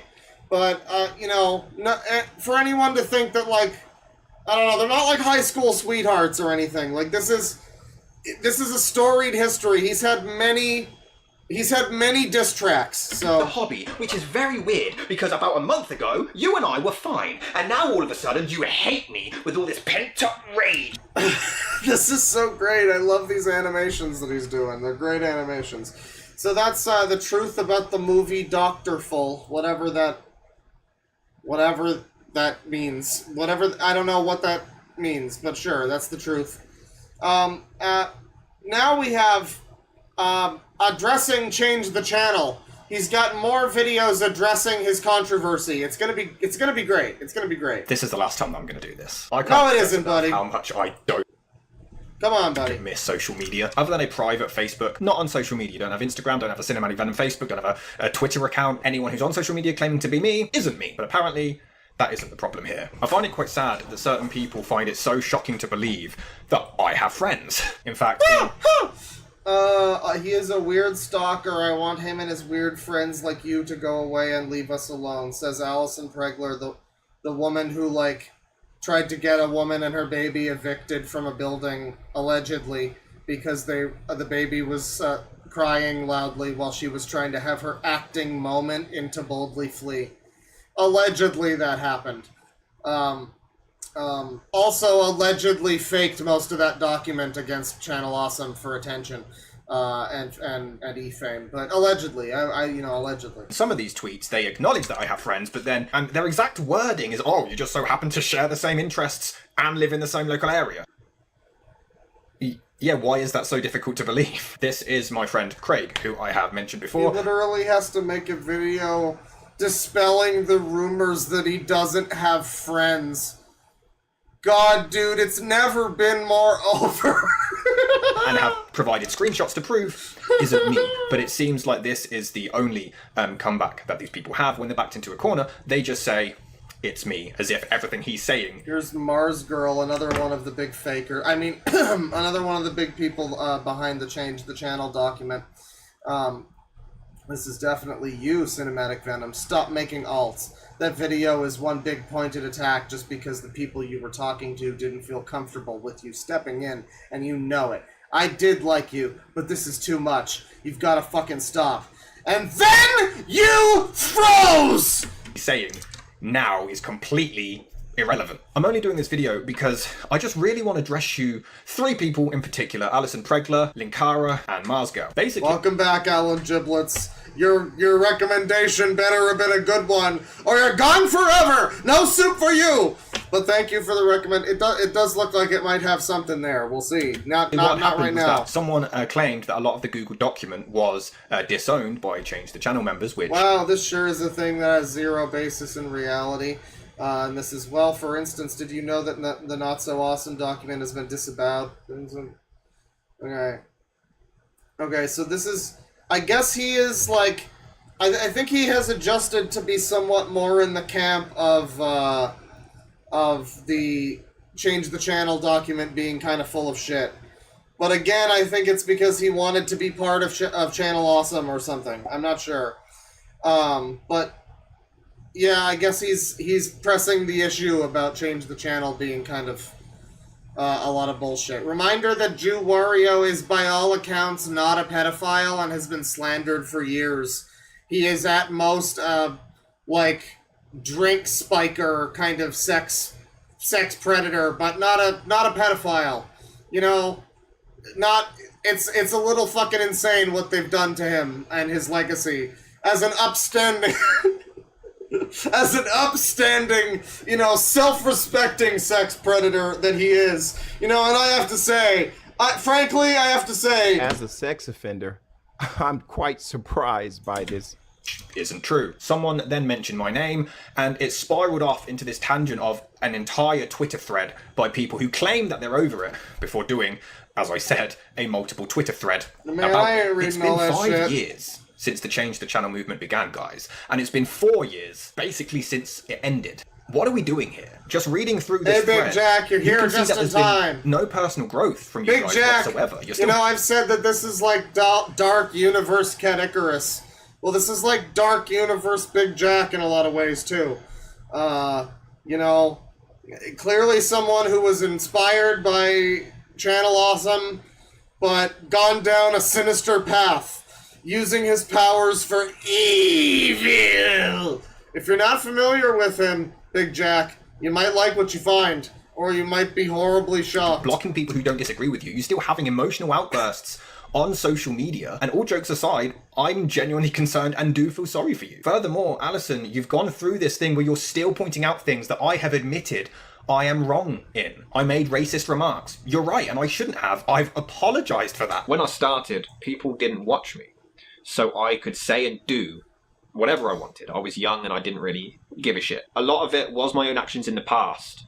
Racist things I've said. So this is interesting because he is actually engaging with the wider internet at large, I guess you might say. He's talking to people who have been involved in other dramas, you know, real internet's e-celebrities, Z-list though some of them might be, sub-Z-list in some cases. But he's talking to them, Mars Girl and all these Channel Awesome people, and they don't like him. Right, and usually we're seeing him just kind of doing this like weird self-flagellation cancellation thing, seemingly for no reason other than because he wants to, or he wants attention, or whatever. But Here it seems to be more specifically him trying to exonerate himself in a current debate that's happening, where they're saying he's racist, and he's like, well, I've apologized. I mean, I don't know. It's really easy to just say sorry, though. I mean, like, what does that do for anyone? What does that, I mean, you know, I'm all for forgiving people after they've, you know, demonstrated their whatever actions, yada, yada, yada, but, like, you know, what is... Oh, I said sorry, though. Well, alright. I mean, fucking good for you. What does that do? What did you say it in a particularly flowery way? I mean, a lot of people can do that. You know, that doesn't really fucking mean jack shit. I don't know. I don't know how you would demonstrate necessary... I'm pointing out problems, but not solutions here. I don't know how you would demonstrate that you're not racist in any way that's not performative, you know... fucking giving to Black Lives Matter or whatever, charity money or something. Maybe. You know, but that'll probably pacify some normies and make them think you've bettered your opinions or whatever. But, yeah, I mean, like, you know, I don't think just saying, hey, I'm sorry. I mean, what is his exact I'm sorry here? He's cut to a whole clip of made it, too. racist remarks. You're right, and I shouldn't have. I've apologized for that. When I started, people didn't watch me, so I could say and do whatever I wanted. I was young and I didn't really give a shit. A lot of it was my own actions in the past. Well, how long in the past, buddy? I mean, we're talking, you know, I don't think we're talking about videos from, like, 10 years ago. I think we're talking about stuff from... more recent than that. Racist things I've said, defending those racist things, trying to justify... Because, like, the Lord of the Rings review where he calls Frodo gay for, like, 3 hours, that was, like, 2019 or something. And, I mean, like, that's at a point, I mean, his whole change the channel thing had already come out. I mean... That's kind of, we're still within the statute of limitations on that one a little bit, buddy. I don't know. Homophobic or transphobic things. My awful actions that I was constantly trying to defend rather than just make amends for. I interfered with Change the Channel and I overstepped my mark and boundaries. You're right, and I've apologized for that. After the Channel Awesome stuff died down, I fell into complete obscurity. Sucks, don't it? And irrelevancy. My 15 minutes of fame were over. And was it worth it? I attempted to defame... 15 minutes of fame. He made a video about a document and some people watched it because the algorithm. 15 minutes of fame. This is sickening to watch. I mean, like, jokes aside, this mind virus of I need to be famous, I need it. And, like, you just got some views on your video, finally. And, like, that is it for him. He got E-famous. There he is. He's E-famous now. You know? He got, like, from what I remember, it was like 100,000, 300, a few 100,000 probably. At this point, probably a couple 100,000 if they're still up. I don't know. But he got some views on that video, and he made some waves with it. But he's... The way he talks here, he very much wants to paint it as if he is, like, the instrumental person that has defamed this whole community or something. Or whatever is happening here. He's not. He's just one of 1,000 assholes who made a video. You would be much more correct to act as if Fred Knudsen was instrumental in bringing down Channel Awesome, because he also did a stream reacting to the document. And, like, is a much bigger and more notable channel than him. So, like... No, I don't think Channel Awesome's, like, downfall or whatever he thinks happened to them. I don't think he's nearly as important as he thinks he is basically what I'm saying. This massive company. For people who want... Yeah, what is that? And irrelevancy. My 15 minutes of fame were over, and was it worth it? I attempted to defame this massive company. For people I mean, dude, you just, like, read a document and you were kind of against them. I mean, defame is a big word. You're trying to, like, implicate yourself in crimes that you didn't even really do. That's a really stupid thing, my man. Like, you are over here basically, defamation is a thing that they could sue you for. They're probably not going to, but for you to be like, yeah, I was really defaming them and slandering and libeling them, And, like, why are you doing this? What the fuck are you doing, buddy? You want an apology out of Channel Awesome so bad. Massive company. I've said I was wrong in this scenario, and it's still not good enough. You're still harping on something from 4 years ago as if it's still relevant. The person I was 4 years ago doesn't exist anymore. And if you even bothered to have a look at my content, even though you didn't seem to think I was still around, you would see that. Not to mention the fact that in those 4 years, I've cut ties with people for possessing those same toxic traits that I had. Do you know how many people I've cut contact with? I mean, this is just like the classic, like, I was called out for being fucking whatever, having some whatever beliefs, you know, maybe not being the most progressive-minded person, and like, I'm terrified that this is going to impact me, so I'm going to start cutting ties with people so that it looks like I'm a changed man. It's just embarrassing. Like, this is how this is directly what you're going for. It's so obvious. Where you're just like, how can you not see that I'm better now? I cut ties with people. Again, very easy to do that and not really have actually grown at all as a human. In fact, that one would say that might make you less grown. That might be kind of immature, actually, to just cut ties with people because they have, like, you know, mild, Grandma likes Trump, can't talk to her anymore, fuck that bitch, dumb cunt. Should have voted for Kamala, bitch. Fucking whore. Like, I don't know. Is that productive? Do we need that in society? I don't know. Just be friendly with people. Come on. For being transphobic this year? I loved how you said, about how progressive it was. No, we couldn't do that now. I was like, yeah, so progressive. Yeah, back in 1992, you know, back when you could say a guy was a guy. Sorry, yes, I know.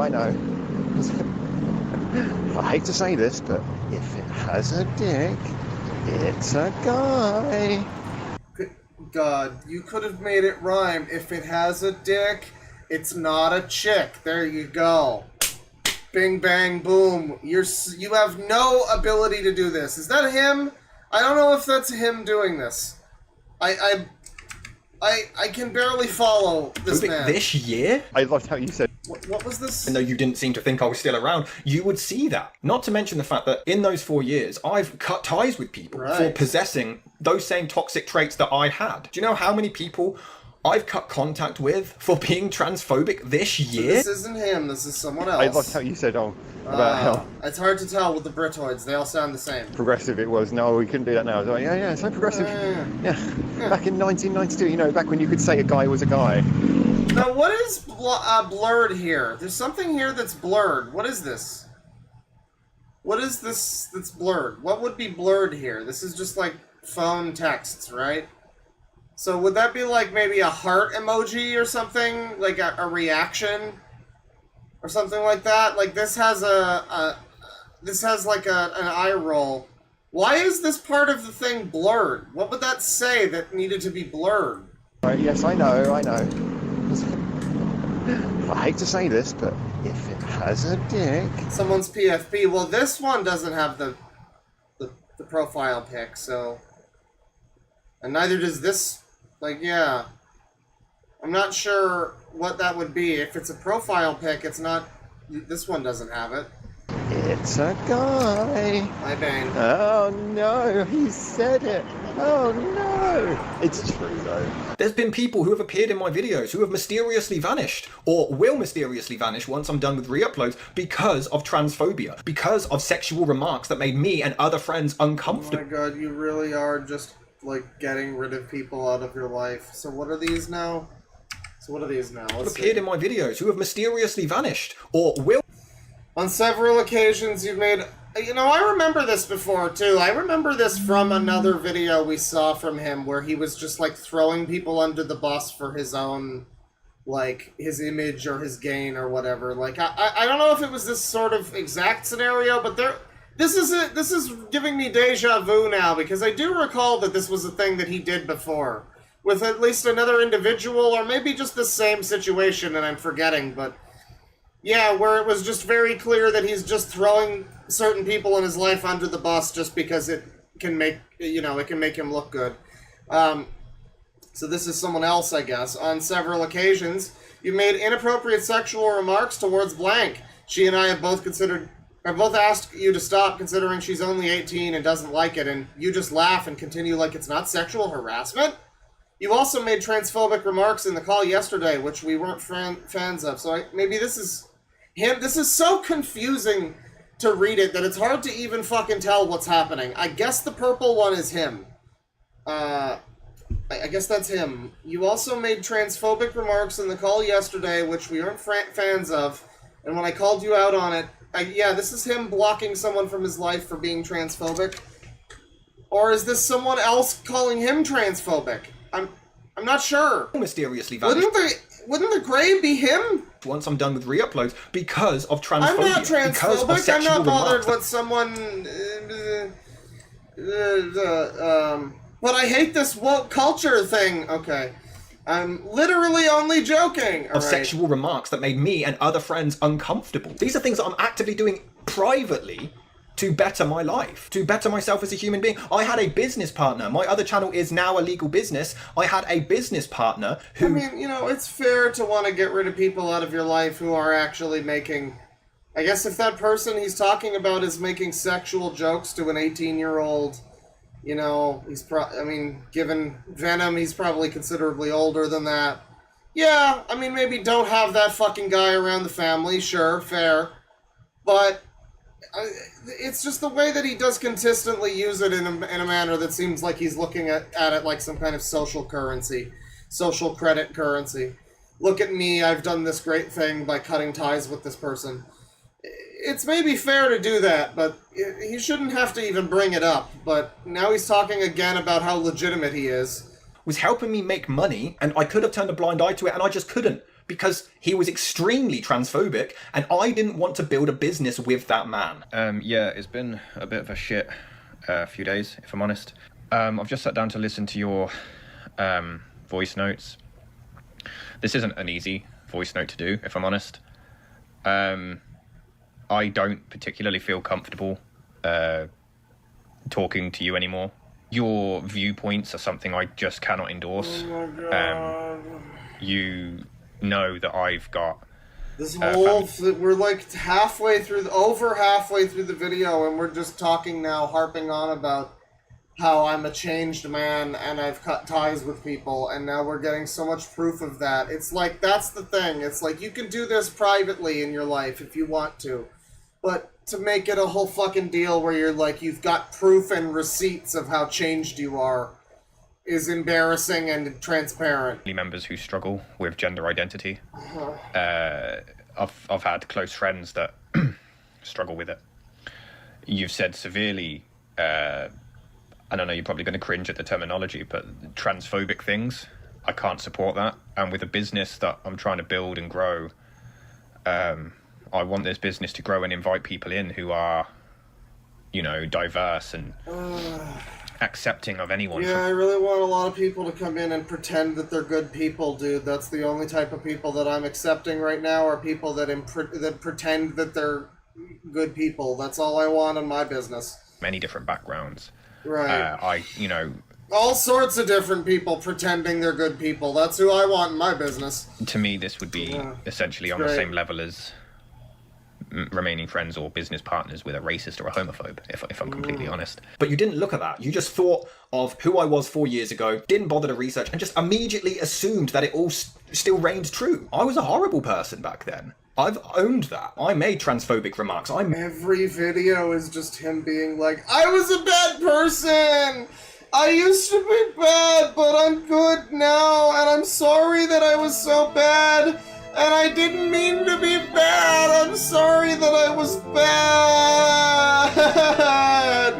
I'm sorry. I didn't mean it. I didn't mean it.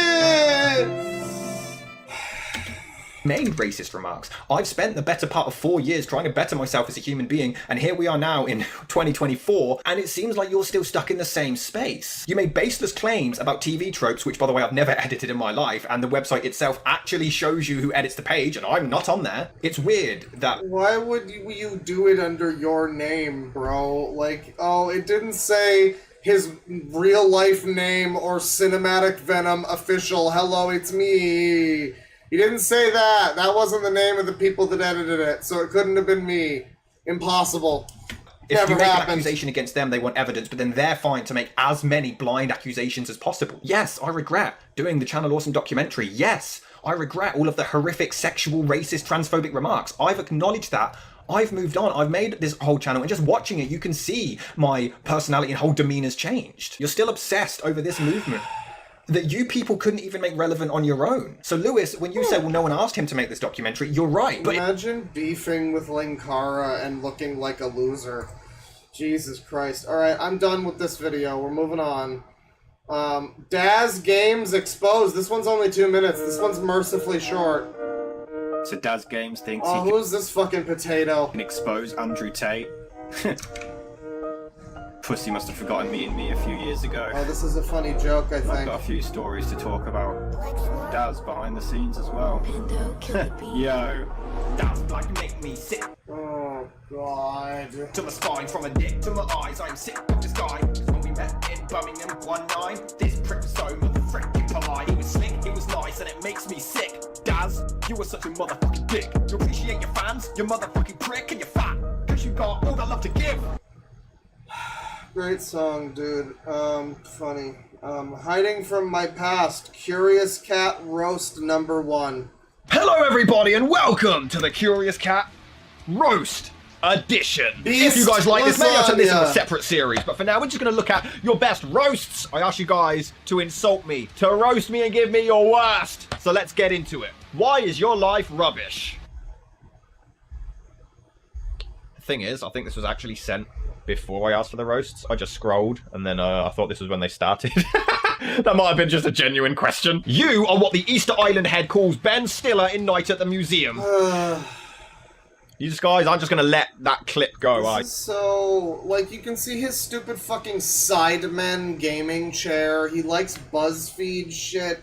This is so Reddit, dude. Like, you're making this, like, normie trash slop content. No one wants to see you do this. There's, like, professional channels that make shit like this. No one cares when you do this. Good God. It insists upon itself. You like, it's not good. It's not good! Me, Rob, you are funnier than Jonathan Ross. You, but he's not funny. Me, exactly. Jonathan Ross? Wait, hang on. Wait, hang on. Wasn't that the name of the guy with the bathtub? That was bathtub. It was no, that was Ross. Wasn't it Jonathan Ross? I thought, what was his name? Well, it was Bathtub Ross is a much better Lolcow than you. I can say that much. Quote from bottom. Should have just left it with the Jonathan Ross quote. That would have been fine. Why the fuck do you want to be roasted? I'm not roasting you because I'm nice. No, you're not roasting me because you're a little bitch. Roast me, you pussy. A little known fact is that a long time ago, Cinematic Venom used to work at McDonald's. It was the last time anyone said about your work. Sorry, I'm sorry. Just set me up for that again. Hang on. That would have been fine. Why the fuck do you want to be roasted? I'm not roasting you because I'm nice. No, you're not roasting me because you're a little bitch. Roast me, you pussy. Your wife fucks other men and no one will love you when you die.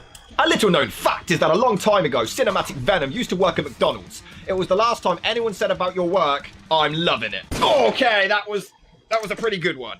Very good, very good. It also wasn't the last time I put my meat between your mum's buns. Is being a cynical realist worth being a boring tosser with no imagination? Asking for a friend, thanks. Ha! If I'm a boring tosser with no imagination, why are you on my video, fam?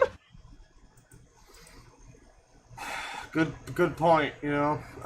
The truth about the NHS, #NHS. I don't have a particular... We're getting so close. The next video is going to be about his pedophile best friend, everybody. It's going to be great. It's going to be great. It's going to be great. It's going to be great. Big following on this channel. I don't expect this video to really do anything. And yeah, EFAP did roast him, and I mean, credit where it's due. I've given them shit recently for being fucking terrible at criticizing media, but when they were criticizing his video, they pointed out some good points about his video. I'll say that. They're good at watching videos. Maybe not so much TV shows, like Doctor Who. But they're good at watching videos, and yeah, he did have like a fucking mental breakdown over that. So, I mean, he had like a whole character arc. Fucking, I mean, giving him any attention is like it's fuel for his like weirdo fucking persecution complex Jesus shit that he does. So, you know, the purpose isn't, you know, woe is me and to garner sympathy. The point of this video is to raise awareness for specifically men's mental health, but overall mental health in general. And also just... This is going to be really embarrassing, isn't it? Share my completely abysmal experience with the NHS, just so you get concept of... Okay, so this is the... Yeah, I thought the NHS is like the British health thing, right? So he's going to be complaining about the NHS. Alright, cool. That's fine. That could be a fine video. Why do I have a weird suspicion that this is going to be insufferable? Oh, right. I figured out why that might be. I'm zeroing in on it as we speak. Time here. I was born in 1991, and my generation, we weren't really taught about mental health. It wasn't really spoken about. Me in particular grew up with parents who shunned at the idea, and I was kind of shoved to one side and ignored whenever I tried to express feelings of anxiety or feeling low. It started with bullying. I'm not really going to go into that, but my point is, didn't really understand depression or what I was going through or what I was feeling. And I feel overall society, at least in my generation, didn't talk about mental health until Robin Williams died. It took a celebrity to take his own life for anyone to take it seriously. But by that point, I was already 23. Good thing I started the stream with a Keith Emerson bipolar song. disorder and similar mental health issues. And I always heard people talking about going to their GP, go to their doctor and get help. I didn't really know much. Alright. I mean, he's talking about how he was suicidal and everything. I mean, you know, it's fine. You know, that's, you know, don't do that, right? Like, don't do that, right? You know, everything else aside, probably don't kill yourself, I guess. I mean, do what you want, I suppose, but counseling, depression, CBT, I know what it means, but I guess the CBT was part of what the Brits tried to do to him, and it didn't work. Suicidal thoughts, and they never actually responded. I was then recommended the cognitive behavioural therapy called Changing Minds, and these have had a lot of good reviews. So at this point, I reached out to CBT. They offered me a phone call to talk about what I was going through. This was a confidential line, and I spoke to a woman for 45 minutes. That was the longest he's ever spoken to a woman. About the abuse my brother went through. I should also mention that there were things that was... So in other words, you told her and she didn't listen, just like I did? Okay. Well, therapy and... there's just a whole segment called suicide. You know, I'm good. This video is probably also embarrassing for one reason or another, but it's also just kind of depressing. Let's get on to I was best friends with a pedophile. It's time to Sangi! It's a Sangi.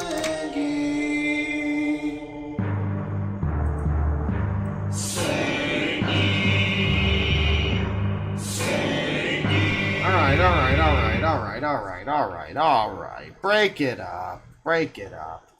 I was best friends with a pedophile. Let's do it. They say that you can never truly know... Jesus Christ, I already hate this. What are you doing, buddy? Look at this green screen fucking medieval Game of Thrones ass background. Why is there a little man in a...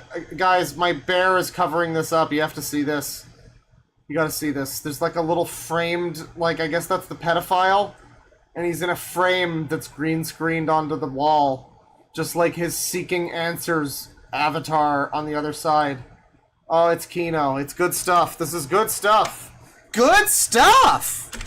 Know someone, regardless of how much time you spend with them or how many years they've been in your life. And this can certainly be said for Aaron Oxlade, a 32-year-old convicted predator from Northampton, a fiancé and father of two who somehow, some way, became a paedophile, and someone who, for nearly 30 years, I considered my best friend. This is some prick called Aaron. Hi guys, I'm Aaron, and today... Wow. Look at this fucking guy. You didn't have any misgivings about him? Best friend. This is some prick called Aaron. Hi. Hi guys, I'm Aaron. I mean, I guess he cleans up okay in like this shot or whatever. I'm Aaron, today with my good friend Rob here, as well as messing around with my good friend Rob in my previous Yeah, I video. guess he looks normal there. Hi guys, I'm Aaron. Hi guys, I'm Aaron. Hi guys, I'm Aaron. Hi guys, I'm Aaron. Hi guys, I'm Aaron. Hello. Alright, we get the fucking point now. Might have a word. Yeah. Born on April the 28th, 1991, the eldest of 3 children with quite a significant age gap. I first met him around 1995 in nursery. 32, and as we went through primary and middle school together, we quickly became best friends, bonding over our similar humour, video games, Yeah, he was wrestling, and our British. extremely similar upbringings. And the fact that we were both pedophiles. I mean, People say, well, yeah, look at him. He obviously looks like the type. And I think it's very easy to say that in hindsight, after the fact. But that wasn't the person that I... you know, when I knew him, he wasn't wearing the t-shirt that says, I love to fuck little girls. I didn't know him to ever wear that t-shirt. I knew he owned it, but I never saw him wear it. I mean, I just thought he had it for, like, a joke or something. But, you know, they caught him in that shirt, and I mean, you know, the evidence is pretty damning. I don't know, you know, I can't deny it any further. Thought that I knew. The guy that I had become friends with was really, really funny. Sometimes Is a that dark the sense guy of humour from- like myself. Wait! But, you know, he just really... That's shitty Peter Netter from the Lord of the Rings review? Is that him? I guess it could be. I don't want to look up the review. I'll just take your word for it. Maybe. Yeah, I remember there was like a skibbity-looking Twinkie guy that had like a... He kind of looked like Mikhail Ackerfeld or something. He looked... He had like a wispy beard. Backed me up. He had kind of no shame in the sense that he could walk in public and just kind of shout something randomly. He could go out in public. He had no shame. We were both bullied in school. He had no shame. He would go into, like, you know, playgrounds and just grab them. You know, he had just no shame. So I think both being the social outcasts helped us kind of connect. We used each other as a rock. Kind of brought us closer together, I think, as well as we kind of had a similar upbringing, very similar, you know, childhoods. I did notice as a child and growing into adulthood. We were actually very, very similar. We had a lot of traits that were very similar and overlapping. You might say we were 2 peas in a pod, that pedophile and me. What a piece of shit. What a monster.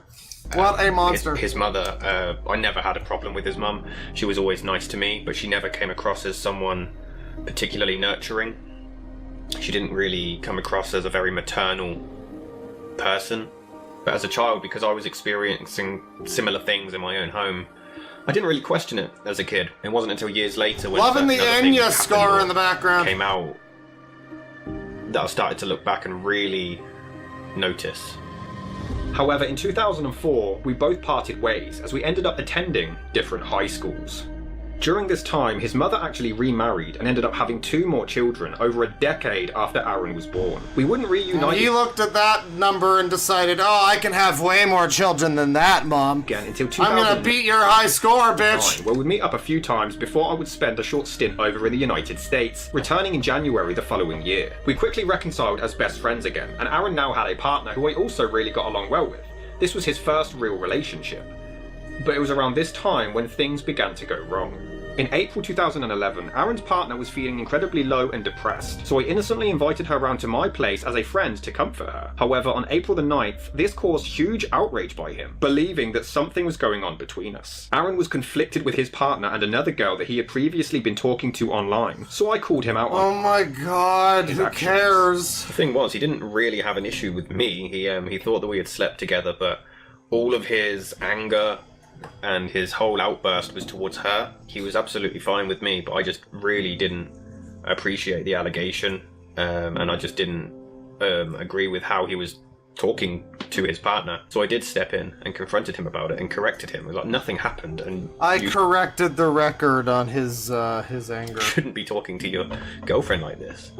By April the 17th, the couple seemed back on good terms. Aaron even discussing plans to move in together, and by the next year he even mentioned proposing. He's trying to do this like it's a fucking true crime video where he's being objective, like he's, you know, Robert Stack narration, like the couple was on good terms. By June 21st, they had moved back in together. And, you know, kind of like disconnected, you know, third party, disinterested third party. But then, of course, he is also the subject of the fucking video, basically, or, like, part of the video. Like he's the chief witness, or whatever you want to fucking call him. So it's like, it's a bizarre video. You don't make a video like this. If you're calling it, like... He's trying to make his life the true crime. It's so embarrassing. However, by December 2012, things began to get worse when his uncle was accused of sexual assault by one of his friends, who claimed to have been crashing at his place only to be awoken with him on top of him, attempting to perform oral sex. Now, Aaron didn't get along well with this uncle, and frequently confided in me that he just didn't like the guy. But regardless of these allegations, his aunt decided to stay with him anyway. I fully believed the allegation. It came from a reliable source. And I actually went with the victim to the police to report this, with the uncle's identity and address, and nothing could be done due to insufficient evidence. The thing is, I do a lot of these videos about other people, cases, and never once did I ever imagine that this would happen to someone I knew and I was so close with. Never once. Not once did that ever enter my mind. Not once, not one single time. You never once thought about how that might be able to benefit you if such a situation manifested in your own life? I don't know, buddy. You sure seem to know what to do in order to capitalize on it once it did. In March 2013, that's just the mark of an entrepreneur. Aaron's first right child there. entered the world, a little boy, whose name, as well as his mother's, shall remain anonymous. Just a few months afterwards, on June the 12th, 2013, we had planned to begin shooting a movie, with Aaron being the primary person required on set at all times the following day. But after 8 months of preparation, he cancelled just a few hours before we were due to begin. This was a shoot that involved people travelling from across the country, and he had now sabotaged it at the very last minute, due to issues between myself and the aforementioned uncle. Due to this, Aaron and I didn't speak for months. On August the 8th, I reached out to try to make amends, but received no response. A reoccurring theme again on July the 2nd the following year. We wouldn't be on good terms again until July the 28th, 2015. And all seemed good until November the 10th the following year, when Aaron confided in me that a completely different uncle had made a lot of his side of the family incredibly uncomfortable. It turns out that Aaron's mother had introduced this uncle to a... Dude, you doubled down on the uncle sex? What the fuck? You don't do that. Much younger woman, and they soon began an awkward relationship, but I'm unaware of the specific details of this. It was towards the end of 2016 when Aaron decided to follow in my footsteps, and even set up his own YouTube channel. He had appeared in my videos for years, but this was the first time that he decided to try it out himself, despite being very insecure, self-conscious, and extremely nervous on camera. Aaron, you know, over the years, he was incredibly supportive of me and YouTube, and I always wanted someone to kind of share this journey with. And it seemed like it was going to be him. He really believed in me. He really believed in what I was trying to create. And I thought that Aaron would do really well doing this because I knew him personally. He had... No one cares about your life, man. He's so up his own ass. I can't believe he would think that anyone would care about this. Like... I can't believe that he would think that this is, like, of interest to people. In any way other than him being a lolcow. Great sense of humour, he had great passion, just very little discipline, and he was incredibly nervous and shy in front of a camera, but I really believed that if he pushed past that, he could have really excelled doing what I do. War Thunder is a World War II inspired MMORPG. Bollocks, and I've already cocked up on my intro. When I first started the channel, that's totally him. Wasn't really in the best place in my personal self, but the channel for me became a bit of a distraction. And while I was recording videos, I was having a great time, and it actually helped me and dragged me out of my slump. That's the guy from the Lord of the Rings video. It really is him. Then it came to Christmas. Just after I released the Happy Wheel video, there was a break in between recording. I enjoyed the break, but I was also excited to get back. At some point during all of this, Aaron's... Bro, not even just showing me footage of the pedophile. Like, normally I'd be like, okay, let's get some idea of the psychology of this guy that we're watching. That'll be great. No, he's also really boring. I don't care. You suck. You just suck.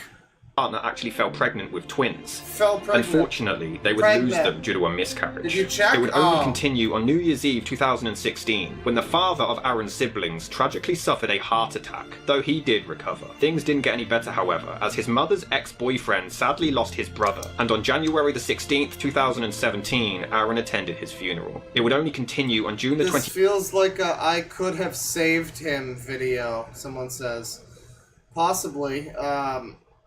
I don't know, the way he talks about his own life in these videos that are, like, clearly designed to be presented, it's bizarre, right? I mean, like, the way he's making himself the subject of the video in the way that, like, the John Benet Ramsey people, like, surrounding her were part of it. It's like, I don't know, your life isn't that interesting, and it feels like exploitation of these people in your own life that have been going through shit. People are dying, and you're just over here, like, making these videos. I don't know. First that same year, Stupid when his fucking mother was videos. faced with a breast cancer scare, and they had to await further tests. Not to mention that during all of this, at some point, Aaron's brother and sister were removed from his mother's home and put into foster care. When I questioned Aaron about the reason behind this, he replied, "Because she's a fucking idiot. That's why." I remember one instance where Aaron's The mother... sad music, too. I mean, like, I jokingly played, like, the Yakuza music, but... I mean, he's got music that's actually the sad boy music that's supposed to make us... It sounds like the Another World theme from fucking Chrono Cross. The... It's that one. It's the Other World's world map theme. But it's like not. It's like the royalty-free sad version of it. That's meant to make you sad and cry. And that's what we're listening to right now, and it's making me sad and cry, you know? Mother had a huge emotional outburst. I was in the room when it happened, in front of Aaron's partner's parents, the in-laws, with their little baby boy, like, in her arms. It was just a huge outburst and kicked them out of the house. And I remember thinking at the time, like, with cigarette smoke and everything in the house, and I just remember thinking, this isn't the best environment to raise a child. But Aaron and his partner themselves seemed like decent parents, and I never saw anything from either of them. I mean, someone points out that a video that's from the perspective of the best friend of a pedophile could have been interesting, but, like, it just isn't here. I mean, it would be interesting maybe if this was a famous case of someone, or whatever, or if it, I mean, I don't know, if it was somebody else making the video about you, maybe. But it's so obviously egotistical, I don't know how he can make it less obvious. Like, that's an unattainable goal for him, I think. I don't think he can break the barrier of making stuff that's really obviously egotistical. He doesn't see it, but most people do. I feel like most people can look at what's... Like, the content of most of his videos is basically just him trying to make himself into the main character of the fucking world. I mean, it's main character syndrome to the extreme, and he doesn't see that, and obviously most other people fucking do. So, like, yeah, it's kind of hard to avoid problems when that's your problem, you know? That showed that they weren't capable or competent parents, but that particular instance with Aaron's mother is, yeah, that did raise an eyebrow. How many people were you surrounding yourself with that were either pedophiles or transphobes or racists, or what do you... got a lot of people in your life there, Cinematic Venom, that, you know, don't seem to be the best of folks necessarily. Well, you know, they're not sending their best and all that. Why did you know all these people to begin with? A lot of stuff happened in my personal life. And I only do this as a hobby. I guess this is like someone he's known his whole life. I'll give him a pass on this one, but it is, you know, it's a pattern. It's a bit of a pattern. And I really do enjoy it. Strangely, on July the 22nd, Aaron began having second thoughts about his relationship with his partner, and actually considered moving out and living back with his mother to try to save money. It was only a couple of weeks later when I met up with him and we filmed one of the first ever episodes of Seeking Answers, up in Boughton Cemetery on August the 8th, followed by, on September the 6th, the first case of Lydia Attlee. He seemed a lot more comfortable doing the ghost hunts. I think maybe it was because there were more of us. And he was and there very was a school nearby. Entertaining in them. He really enjoyed this stuff, and it was great to have him on board. But that was kind of where we're like a quarter of the way through this, chat. Started to go wrong. It was not long after these episodes were shot where we fell out for another time, as I had become fed up with Aaron's tendencies to make promises to meet up, but consistently cancel or disappear with no explanation. Over the years, this was a frequent occurrence, but I simply always boiled it down to him being incredibly introverted, with him enjoying his own space. Now, I know it seems unlikely because I put myself on the internet for everybody to see, but off camera I am very, very antisocial and introverted. So when Aaron would frequently disappear without reason or without explanation... I'm very antisocial and introverted. Yeah. I mean, like, I don't know if that's hard to believe, dude. You seem like your whole life is making content and trying to chase clout. You've got a wife and fucking kids that you probably barely see unless you're putting them in your fucking content or something because you're busy making 16 different videos and a movie and fucking shitty music and, like... Yeah, I can tell. You're all business all the time, buddy. You're just like Radical Larry.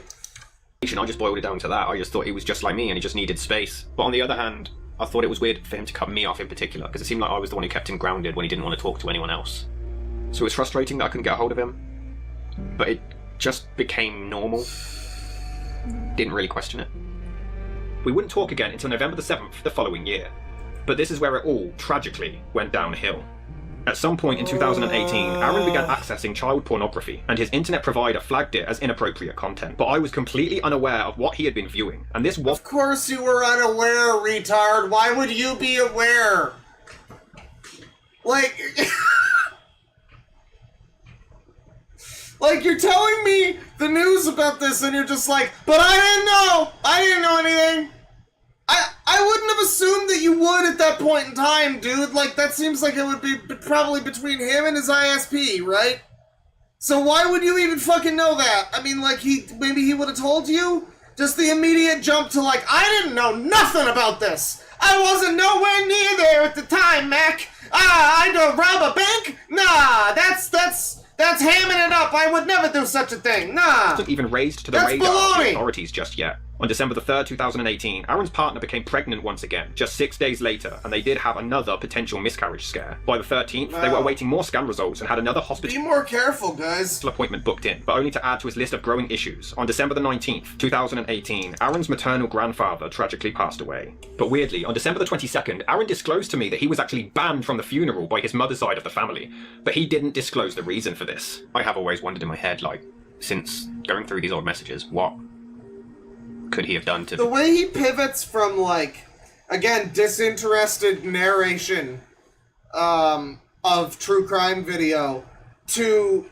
it's basically like one of those videos where there's a narrator and then it cuts to, like, the witness, the friend, right? Except he's both roles.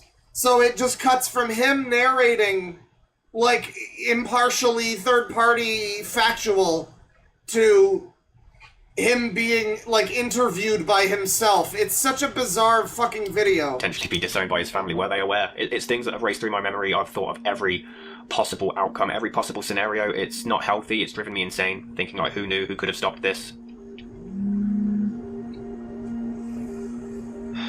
Thankfully, on January the 24th, 2019, they got the confirmation that their baby was perfectly healthy. And on February the 28th, I began spending the next 2 months meeting up with him to shoot a— Hey, chat members, there's multiple chat members who apparently need to get something to eat. Like, I'm with you, guys. Just go eat something. I had some, like, bacon sandwiches earlier. They were shit. Movie project that I was filming at the time. Too greasy. On March the 20th that same year, we also began our own wrestling channel together, with me having absolutely no idea what was happening behind his closed doors. I mean, they were okay, Hey guys, but they were kind of shit. I'm ready to stumble. Aaron is literally just about to show up. Remember, he didn't show up for the first movie, so I'm going to proper milk this. So you're actually showing up for this movie then? We're off to a better start this time, are we? Yeah.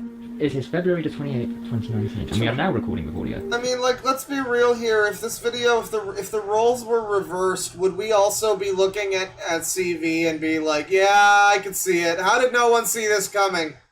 Look, he's got the beard, he's got the look, he's got the eyes. Look at his hairline. It was right in front of us all along, boys. Yay! We're off to a great start. March 14th. It's around 1:30, I think. About that, yeah. April 3rd. And here we are, on April the 7th. And this is what this looks like. He looks normal. And I'm dressed as Kick-Ass. So this... Oh, Is the lighting actually alright? Now that you mentioned it, no, not really. We could do it in a studio like, I don't know, I mean, you Why tell do me. we need to see him shirtless and putting on pants in the same montage of footage? But I'd say we need light. The fucking ground is uneven as fuck. I almost tripped over like 3 times. How do you think filming of the greatest comic book adaptation is going? I'd say it's going rather swimmingly. He seemed like the same normal Aaron. There was no signs of anything. He was excited for the project, excited to shoot all of this stuff, really keen. You know, I was doing well on YouTube at the time. He was really eager to... I was doing really well on YouTube at the time. You know, that was the era at the time when I was doing really well. I was treating her right and doing well. And, you know, of course he wanted to be near me because I was doing well. How progressed And the that's channel. the moral of the story. It was a lot of here. fun. He took it seriously. There was quite literally no signs of anything being out of the ordinary. The thing with me and Aaron is that we both grew up with similar upbringings, and with our dark humours in our early to mid-20s, you know, we had that phase that I think a lot of people go through where they make dark jokes to try to be edgy or whatever. But as I grew older, I kind of outgrew that phase. And it seemed like Aaron never did. He would say some horrifically racist... No, to be honest, I've had it with the whole feller controversy. It's not racist. It's a fucking word that fellers use. And yes, I just said that. Tongue out, smiley. I say friend. Does that make me a homophobe? I say pussy. Am I sexist for it? The words, man, we made them up. I don't know. and inappropriate things that, looking back, yeah, I think I was just friends with him. Yeah, I know, he was racist, but, I mean, he was a pedophile, but, like, he did say this, you know, he did say the, you know, flim-flam word over here, so, I mean... For so long that I That's felt the big deal. ideological That's the loyalty that's to the guy, main problem and here. I really regret not calling him out on it. I wish I had, whether it be confronting him directly about what he was saying or just cutting ties completely.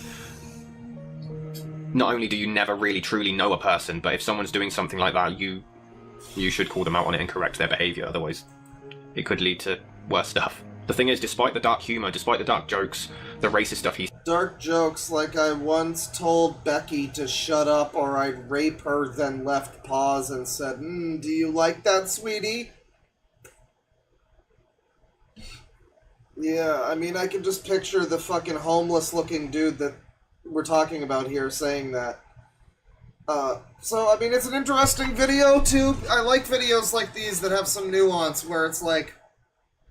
Well, it's not nuance, really. It's not. It's more just, I hate everyone involved. That's not very nuanced, actually. That's the opposite of new. I love videos that are blunt like this, where everyone sucks.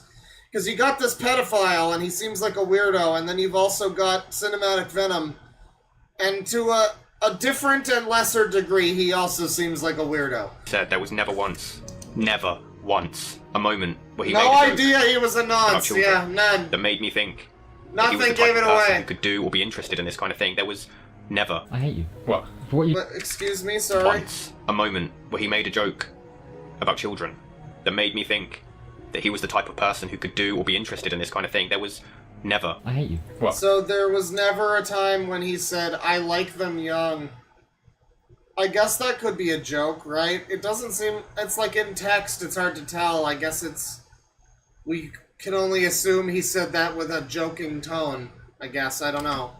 That he was the type of person who could do or be interested in this kind of thing. There was never. I hate you. What? For what you just done, off camera, by the way. What did I do, Aaron? You sort of bent down and started pulling at your trousers. There's me trying to be oh so serious, like, can't afford to laugh again mid-shot. Just all bending down, pulling up your... Today we'll be taking a look at Emily Wants to Play. That's right, I'm so popular, even little girls want to play with me. Turn down for what?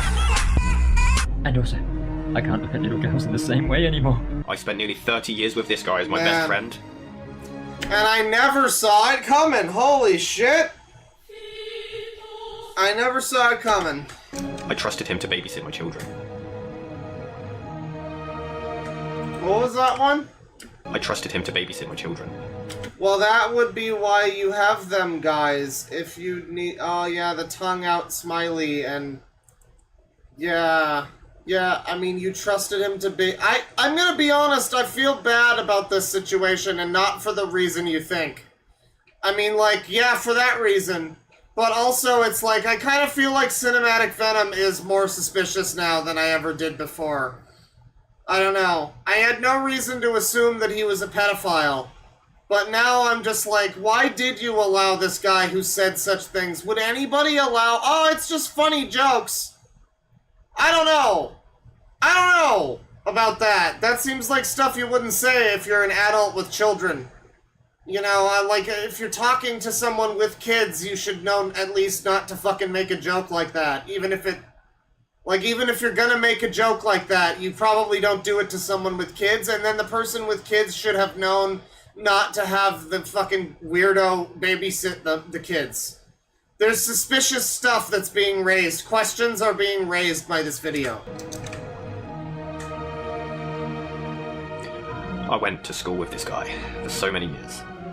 And as adults, I babysit his kids, he babysit my kids. Yeah, he of course cropped out the answers and everything. Like, it's all very heavily manipulated in a certain way. He wants to omit as much of his own, you know, his own part of this as he can. This is really shady. If this is an actual convicted guy who's like, just downloading CP or whatever, you should not be... You should probably not be doing this, guy. This is bad. This is like genuinely like a Mama Max level type of thing, but it's not the same thing. It's not the same thing, but it's similar. It seems similar to me, where it is just like inserting himself into this, making himself the main character, the sad music. He's like pretending to choke up now. I don't know if you cottoned on to that, but he's doing it. And he's doing this, and this is like a real person that you knew, and like they were around your kids, dude. Like, I don't know, this seems very weird. This is suspicious stuff. We lived like 10 seconds away from one another, and there was no indication whatsoever Both that he of them have kids. was this type of person. Yeah. No Unfortunately, I would later indication! discover online comments from him suggesting so. At some point after May the 12th, 2019, Aaron Oxlade was arrested at his home, but I would have no idea about this for the next 2 years. He would later claim that his internet provider had reported inappropriate content to the police, who arrived at his home unannounced and only blamed him as he was the male of the house, before arresting him. He just vanished. And at the time, obviously my primary concern was the movie that we were shooting, because he was... They just assumed that it was him because it was the male of the house, you know? They never once stopped to assume that it might have been one of the cockroaches. Those fuckers. The feminism. That's what got to him. the cameraman. So that had to be put on hold. But again, it was not... You know, I really thought that if any of my friends were the type of people to be a nonce, it would have been the guy with the Harley Quinn t-shirt. I mean, look at this look at this sod. Look at this absolute buffoon. He's got a Harley Quinn t-shirt. Absolutely gay. Primary concern was the movie that we were shooting because he was the cameraman. So that had to be put on hold. But again, it was normal for Aaron, so it was a bit annoying. But I just couldn't get a hold of him for months. I didn't know where he was or what happened. I'd later find out that on July the 18th, 2019, just 2 months after his arrest, his girlfriend gave birth to their second child, a little girl. That one. For the next 2 years, it was a bizarre experience. I couldn't get a hold of him virtually, but I would occasionally see him in the store that I worked at the time. He would come in, looking a bit anxious, and he would tell me that something happened, that he was forced to move out of his flat and he had to go and live with his mother again, but he didn't want to tell me what happened until it was either cleared out, like cleared and dealt with, and over, or until we could properly sit down and he could go over everything. I had no idea what had happened, and I could only wait 2 years. I didn't expect or think anything remotely what had actually... So let me get this straight. This guy was making tons of jokes about liking little girls and all this stuff, and you knew, and Smunk Dog Smunk David, and you knew that he was making jokes. You knew which streams and videos to go back and pull from. I mean, maybe you found out later, but like you had to have known, right? You knew, you were talking to him. Those were conversations with you where he's like, yeah, well, I like him young. And I mean, like, I guess it's a joke, maybe, but like, I don't know, man. He's got kids. He's got fucking kids. I think if you got kids, you don't make jokes like that, right? Like any sane, normal person, unless they're like a really funny comedian and they can get it. If it's like Anthony Jeselnik or some shit, you know, he could probably make a fucking joke about wanting to fuck kids. You know, like there's comedians that can do it, but like you're a normal guy, you're just some weird shifty loser from Britain. I think you're probably best to not, if you got someone in your life with children who's making jokes like that, yeah, that's weird. You should assume the worst of that person. Don't assume good things. Don't assume that they're nice. Check their fucking computer when they're not looking. It did happen. Do it. Thought never entered my mind because I thought that I knew him. Don't do that. That's illegal. Probably. So, at most, I probably just assumed that him and his partner broke up or something. I wasn't prepared. This feels like it was made out of guilt, I guess. Yeah, I mean, or like scrambling to not, be tied to this guy. Scrambling to tell his side of the story before anyone starts asking for it. Find out the truth, or what he claimed to be the truth, until October the 30th, 2021. Halfway done! Okay, so I danced around it enough. We're not So in May skipping around in 2019, this I was one. arrested and my devices were seized. Apparently Virgin Media told the police someone at the flat accessed child pornography. I have a dick, so obviously, it's me. The intel was from August 2018, so great work, police. They've checked some of my devices, phones, tablet, etc. Haven't found jack shit, but because lockdown, they've yet to go through my big things. PC, laptop, etc. It's nigh on been 3 years, but because of the nature of the accusation, social services got involved. I voluntarily moved out. More or less the social worker pushed it, and my life is in perpetual limbo. Was hoping it would be done by now, hence why me and said we'd hope to be there with you in London. I have faith in so not her, but that doesn't stop someone else accessing our Wi-Fi. Even the police said that themselves, but they got intel, so investigate they must. They just... This is great when you bring out the fucking text-to-speech. If only we had some, like, Beyond animations, or, like, a gotcha life on the side of the screen or something. I should really do that. I should get, like, a sparkly, customized gotcha life avatar for Deadwing Bear that I can just put on the side of the screen for a stream and have as, like, my VTuber avatar or something. And I can do a proper user stream. This would really go better with that, but I guess we'll have to make do. He didn't want to narrate this one part of the video. I guess he didn't want this to be in his voice. Decided me first because penis. Yes, even I don't know. You think I've not been thinking that for the last 2.5 years? This is why I've been sitting on it. I don't want people knowing because the second accusations get thrown like that. Guilty till proven innocent. I was waiting for the police to conclude their investigation. Why would I sit around for 2.5 years denying it and risking my kids going into care if I had any on any of my devices? I'd have cracked by now. I get it. You're skeptical and I understand. I wasn't hiding it because I don't trust you, but you're my oldest friend and I don't want you thinking that of me, and I know you probably are. That bothers me, I must admit, but I also understand. I get you completely. I'm not asking you to believe. Okay, great, awesome, cool. Yeah, you didn't know anything. As well, go ahead and block me. I get it. Balls in your court, mate. Initially, I was taken aback It was a by what he said virus! because I couldn't wrap my mind around how someone else could access that kind of content on your Wi-Fi. It didn't make any sense to me. And I spoke to my partner who works in childcare, and we were both, raising an eyebrow like this seems sketchy, but I've known him since I was, 4. After a day or so, I was like, no, there's no way. There's no way that this dude who I've known all my life, almost all my life, would be watching that kind of stuff. When you've spent this much time with someone, and you feel like you know them inside and out, and you put so Without much sharing it with me! trust in them, you don't think for a single solitary second that they could be capable of this. So I chose to believe him.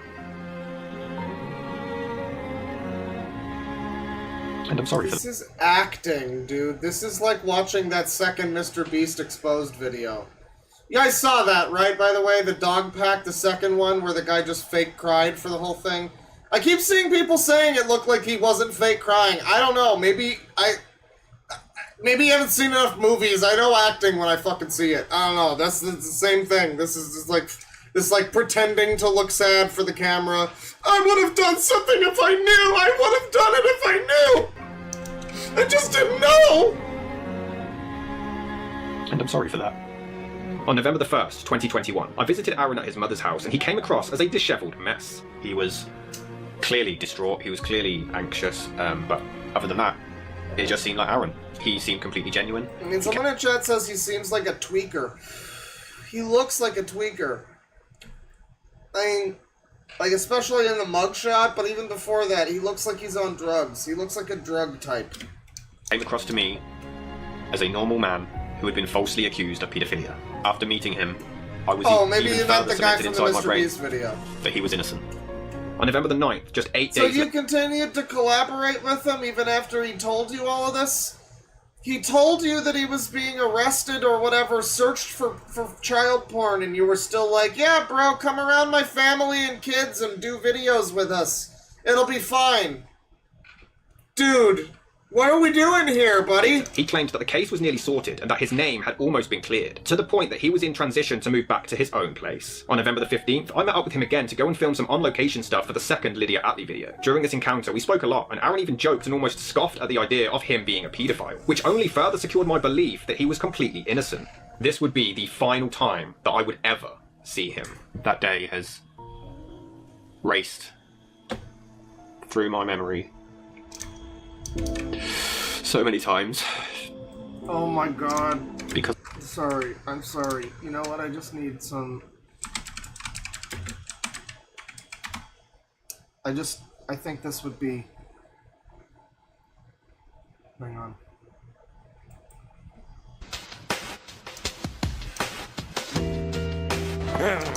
No, see, that's not good. That's not good. Is this the one? Yeah, this works. See, we've got the sad boy music, but I think this fits better. I almost scoffed at the idea of him being a paedophile, which only further secured my belief that he was completely innocent. This would be the final time that I would ever see him. That day has raced through my memory so many times. Ah, it's overpowering it. No. Because I'd later find out that... Well, I'd later find out that he had already done. God before damn it. getting in my car. God damn it. God damn it. Alright. Alright. Alright. The sad music is one out, unfortunately. I think it's funnier with, like, again, maybe the... Hang on. Wait, one more. You know, we'll do the you know. And the angry side of me just wishes I knew, because I would have done some stuff to him that would have prevented all of this from continuing. And I know that I would have then done spent stuff to time him. inside. A part of me thinks it would have been worth it. It's taken a long time. Can we... to come No, to I'm terms sorry. with that Can we last- go over that again? Hang on. What I'd later find out that he had already done. Before getting in my car. And the angry side of me just wishes I knew, because I would have done some stuff to him that would have prevented all of this from continuing. I would have just done some stuff. I would have done some stuff, and the other things, there would have been hell to pay, buddy. Let me And I tell know that you. I would have then spent time inside, but a part of me thinks it would have been worth it. I would have gone to jail over this, but it would have been worth it. This is like, again, it's like watching that second Mr. Beast video. It's crazy.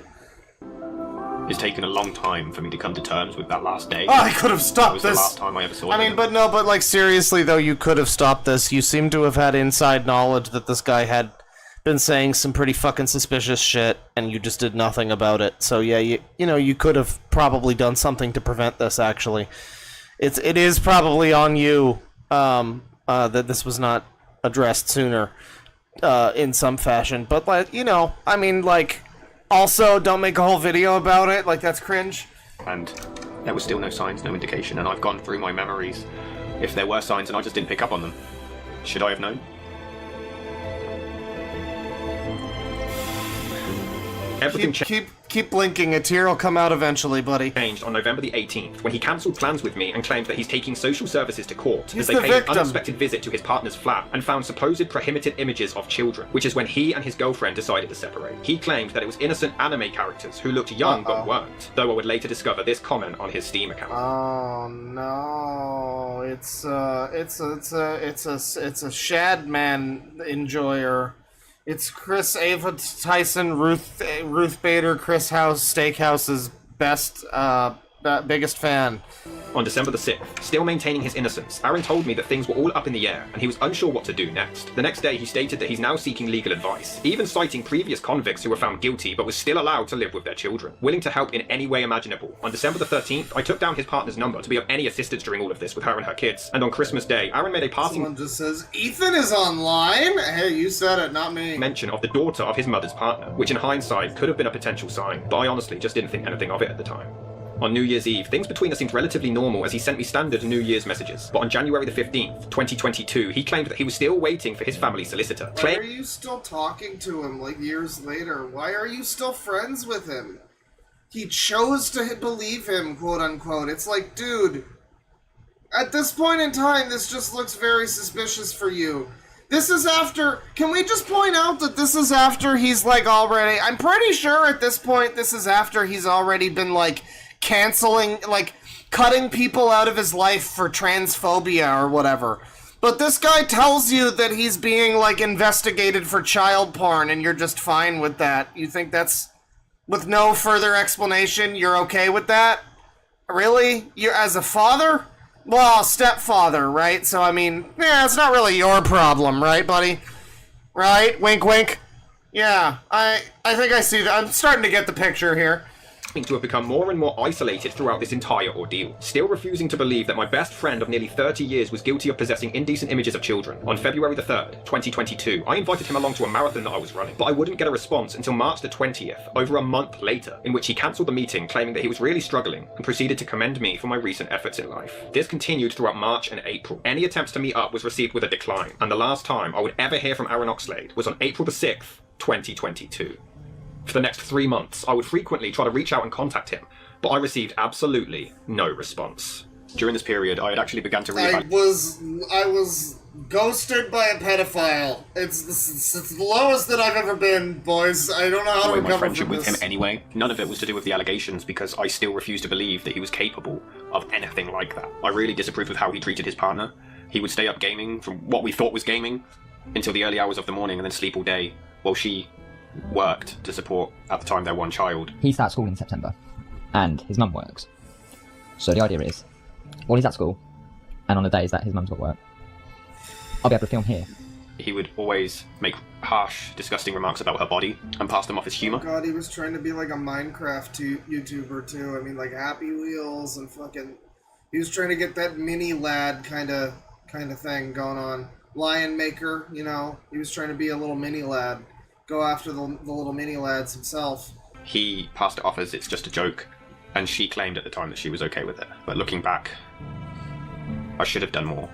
In addition to all of the racist stuff, I just kind of agreed at this point to myself that I didn't really want to be friends with this individual anymore. And that was before Bro, chill on the racist stuff. We get it. He's a bad guy. You don't need to continue playing the, like... Also, I think he said something about gay people once! I like gay people! We get it. Found out the truth. In September 2022, I wish I faced some kind of stopped criminal it! conviction, but the details weren't Look at this 31-year-old man. How about that? made public, and they remain a mystery, supposedly involving a young girl. It wasn't until January 2023 when a 13-year-old girl informed her mother that she had been speaking with Aaron explicitly for the last 2 years, and that they had even been having sex. It wasn't until March the 7th, 2 months later, when he was finally located on the phone, but he wasn't willing to hand himself in. Aaron, the other thing though is, mate, I know there's other people here that are worried about you, right? The crime I'm going to get charged with carries a life sentence, doesn't it? You're jumping the gun a bit there, mate, aren't you? You're jumping the gun, right? Your mum's here, she He's younger than the age of 13, and the last I checked, I would probably be charged with having sexual intercourse with a minor under the age of 13. Oh no, ladies and gentlemen. You never see it come. Oh no! It turns out it was more than just cartoons, right? What happened here? What's going on here? What did you do, buddy? Let's go back. Hang on. He'd been speaking with Aaron explicitly for the last 2 years, and that they had even been having sex. It wasn't until March the 7th, 2 months later, when he was finally located on the phone, but he wasn't willing to hand himself in.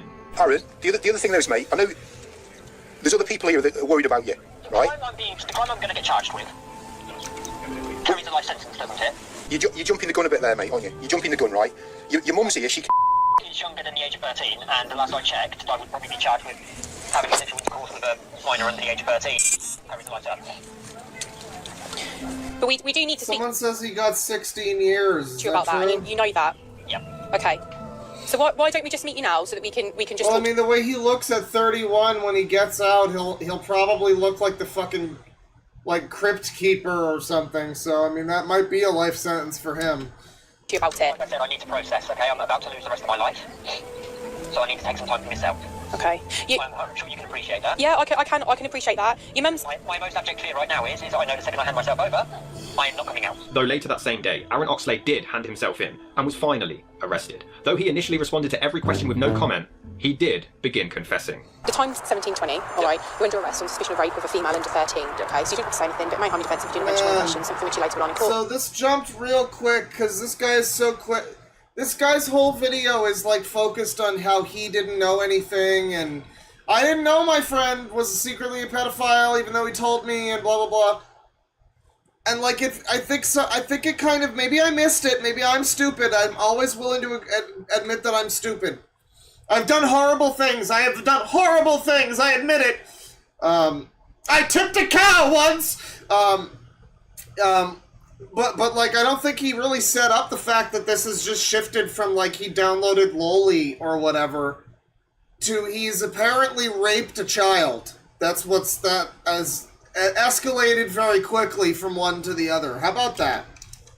And anything you do so may be given in evidence, alright? The reason your arrest is necessary is to protect a vulnerable person. Lucid stupid! Lucid stupid! Okay. She's been messaging me all day, by the way. Okay. Well, We're not going to keep things from you. I know I haven't got legal assistance at present, but I'm going to be honest with you straight up and say I'm guilty. Okay. You're under caution, alright? Right. So whatever you tell me now may be used in evidence, okay? Yeah. Alright. There's no defence for it. You said own it, I'm owning it. I don't read the newspaper. I don't really pay attention to the news. So when he was arrested, I had no idea. No idea. Now I do. Upon investigation, a phone was You know, found he admitted it the second time, so now I believe it. containing several indecent images of children. On July the 19th, 2023, Aaron Oxlade was found guilty of 3 counts of rape of a child under the age of 13. 3? Does that mean like 3 different times on the same child, or 3 different childs? 3 counts of possession of indecent images of children, and 1 count of a breach of a Targeted the girl over a 2-year period. Okay, so over the course of this 2-year period, this is when you knew about it. This is over the course of the period when he had, like, told you. Man! Bro, you probably feel real bad about the fact that you super could have done something. You should, though. You should feel real bad about how you could have probably stopped, you know, that kid from being raped. I'm sorry, Cinematic Venom, that sucks for you. Unfortunate. For you, you're the victim in this case, after all. He was sentenced to 11 years and 4 months in prison, with a 5-year extended license period for one of the counts of rape, totaling 16 years and 4 months that he will spend inside. However, it wasn't until July the 21st, 2023, when my entire world came crashing down, and I finally... Anyways, back to me. You know, enough about the child. I'm the victim here. Let's get the fucking story straight here. I found out the truth about someone that I thought I had known my entire life. I was tagged in a post on Facebook. I was picking up a partner from work. Get tagged in a post on Facebook, and that's how I found out. That's how I found out that my best friend of nearly 30 years was convicted of grooming and raping a child, indecent images of children, which was way beyond anything I could have ever imagined. But the initial allegation was bad enough. I had no idea that it was happening, even though the warning signs were everywhere. Accepting that kind of content, but I never in a million years would have expected or believed that he was capable of physically doing anything like that to a child. And it completely broke me. This case is one of the worst I have dealt with in my 7 years working in this unit. Aaron Oxlade abused his position to groom and manipulate his victim. The sentence handed down will hopefully help her to recover from the abuse that she suffered. I commend her for her bravery in coming forward and speaking out about this sickening individual. Despite Oxlade's guilty plea, I still don't think he is remorseful. I hope that this case and sentence show how seriously we deal with crimes of this nature. Our team will always strive to secure justice for anyone who finds the courage to come forward to us. Please know that we will listen to you, believe you and support you every step of the way. Finally, I'd like to say that this investigation was very much a team effort, and I thank all of the colleagues who were involved for their dedication and diligence, which meant Oxlade had no choice but to admit to what he did. I wish the survivor every success in rebuilding her life now. Okay, great. The fact that they're not behind bars. I even reached out to some of his family for support, and I was appalled at the fact that they're not only Sorry, what is this? Behind bars. I even reached... Yeah, I still can't think straight. It's fucked me up, man. Known this guy all my life, and to hear him speak so casually and say these things is horrifying. Dude, there has to be a lot to it. The last time I seen them, she was hammering the fuck out of him. Blank? The supposed victim. What do you mean supposed? He confessed. If you listen, he clearly said that she had been messaging him all day. Would a victim do that? She's 13, and he's 32. He admitted to having sex with her. And this is when I block anyone with the Oxlade surname, where apparently child rape is no big deal. He has to, I think that's him, he just has to do a little like, and I am blocking you because you're bad. I mean, like, that is pretty bad. I would block them too, but like, you don't have to, you know, do the fucking Reddit thing. I don't know. That was some of his family. Sign out. And I was appalled at the fact that they not only defended him, but they also blamed the girl, claiming that she elicited it. Yeah, she wanted it, come on. Said that it was okay, even though this child was 11 going on 13 and Aaron was 30 going on 32. At that point, I just cut all ties with the family. I removed the Seeking Answers episodes with him in it, and on my other channel he was edited out of any cameo, any appearance.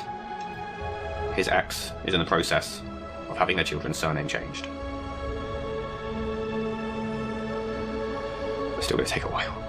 It made me reevaluate almost my entire childhood, and in a way my entire life. When you really think about it, any time I think of him now, which is the majority of my life, every DM, every birthday party, every day at school, every filming trip, every just going around his house, and I still live in the same flat that he went to several times. I still live near where he lived. All those memories are there every time I got in the car. Any memory I now have that involves him, which is most of my life.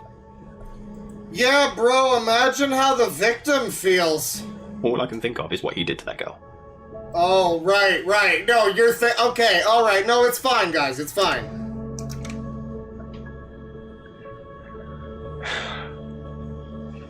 And I can't help but blame myself for either not stopping his previous behaviour and not picking up on any of the signs. Yeah, you really shouldn't. His family attended court, and his mother was reportedly shocked and horrified to find out what he had done, but she continued to support him. While the judge told Aaron... You should be thoroughly ashamed of what you have done. It has become clear to me that is not so. He himself has been described as a timid character in prison, who has found it a very difficult place to be, but is also... Oh, you don't fucking say. Well, I don't think he'll be struggling for too long. Supposedly very keen to cooperate with anything on offer during his time inside. Seeing his mugshot just didn't seem real. My Facebook suddenly blew up with people tagging each other, all schoolmates.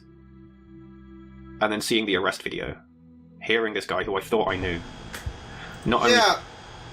As someone in chat, this is really fucked up. He saw signs for years and defended a pedophile up until he was literally convicted of child rape.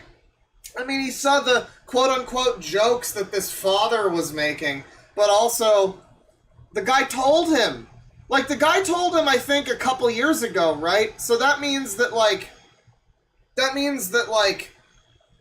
within the time since he told him that the cops were after him, since he told Cinematic Venom, in that time was probably when he was grooming this girl, right? So, like, all you had to do was... I don't know. I mean, like, you could have done... Maybe you could have done something. I don't know. You could have told the fucking cops that he's been making quote-unquote jokes like that for years. I don't know. I don't know what you would have been able to do necessarily, but you could have, like, gone undercover with the fucking police or something, probably. Whatever, at least you could have cut ties with him at the time. It's so weird to me. It's like he'll defend... He'll cut ties with people for being transphobes or whatever, but oh man, you're a pedophile? Oh, it's fine. You know, it's probably a big misunderstanding, right? It's just a big misunderstanding. It's fine. Like, maybe sometimes, you know, I'm sure, don't throw somebody out just because, like, they've been accused, right? But, like, you know, you've seen the fucking signs. You should probably be more incensed by this than by, like, a random racist on Twitter or something, you know? I don't know. He carelessly confess to grooming a child, but blaming her. You can't even put it into words.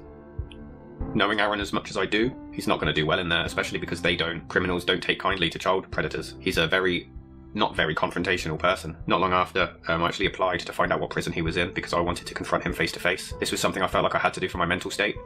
I had to close this chapter of my life, go and see him, tell him what I thought, you know, try to find some answers. And it took a long time to get this information. It took about 10 weeks. And then eventually Aaron himself refused to give consent for me to know his whereabouts or to meet him. A part of me believed maybe he was feeling remorse, but I don't buy that based on the descriptions in court and based on his lack of empathy in the arrest.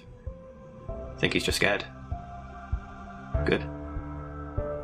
But despite being best friends for nearly 30 years, sharing so many years and memories and extremely similar childhoods together, where it all went wrong and when that man died and this new, sickening monster took over, is where I'm left. Seeking answers. Seeking Answers, that's the name of the channel! Oh my god! We have title drop! Great, good stuff. Oh, he's gonna leave, he's gonna leave. I feel like I haven't let you down in a way, and for that I apologise, but I hope you understand. If you have been affected by any of the issues raised in this video, you can contact the Rape and Sexual Abuse... Oh, sod off, Cinematic Venom. I need a break 2023 recap.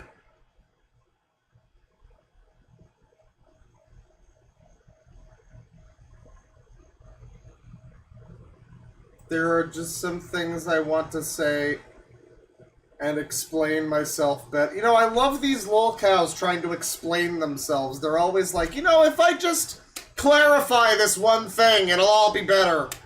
That's always the thing. It's like Chris Chan, just like, oh, they're just mistaken. I don't live there. This is where I live. And like, that'll set them straight. Good job, buddy. You got it. You got it. Lucky my friend's a pedophile. Da-da-da-da-da-da. Sorry for all the things I said to you last night. Oh, good, we're doing this again. And I'm sorry for all the shit I can't take back this time. I'm trying. I know. 100 times you've heard it. Maybe because our friendship was perfect, but with you and me, man, I ain't deserve it. I don't need forgiveness. Dude, I gotta earn it. You were the Ron to my Harry, the Corey to my Sean, but the friendship you carry, and our story is no scorn. I popped a lot of tires, had some breakdowns, but frankly I am tired. The guy I hate now. I'm learning about my brain, and I'm working to get grey. I am hurting from his pain, and you are worthy of some fame. I mean, it's better than Daddy Derek rapping, you know. But simply, the different mental states mirror my actions isn't a reflection of you, but I wouldn't listen. Now my ego glisten, and now I am just wishing that you see your own skill and talent and achieve what you envision. Yeah, I fucked up. Spherical, lyrical, miracle, zirical. You know, Eminem and his consequences have been a disaster for the fucking human race. I mean, I don't know what to tell you.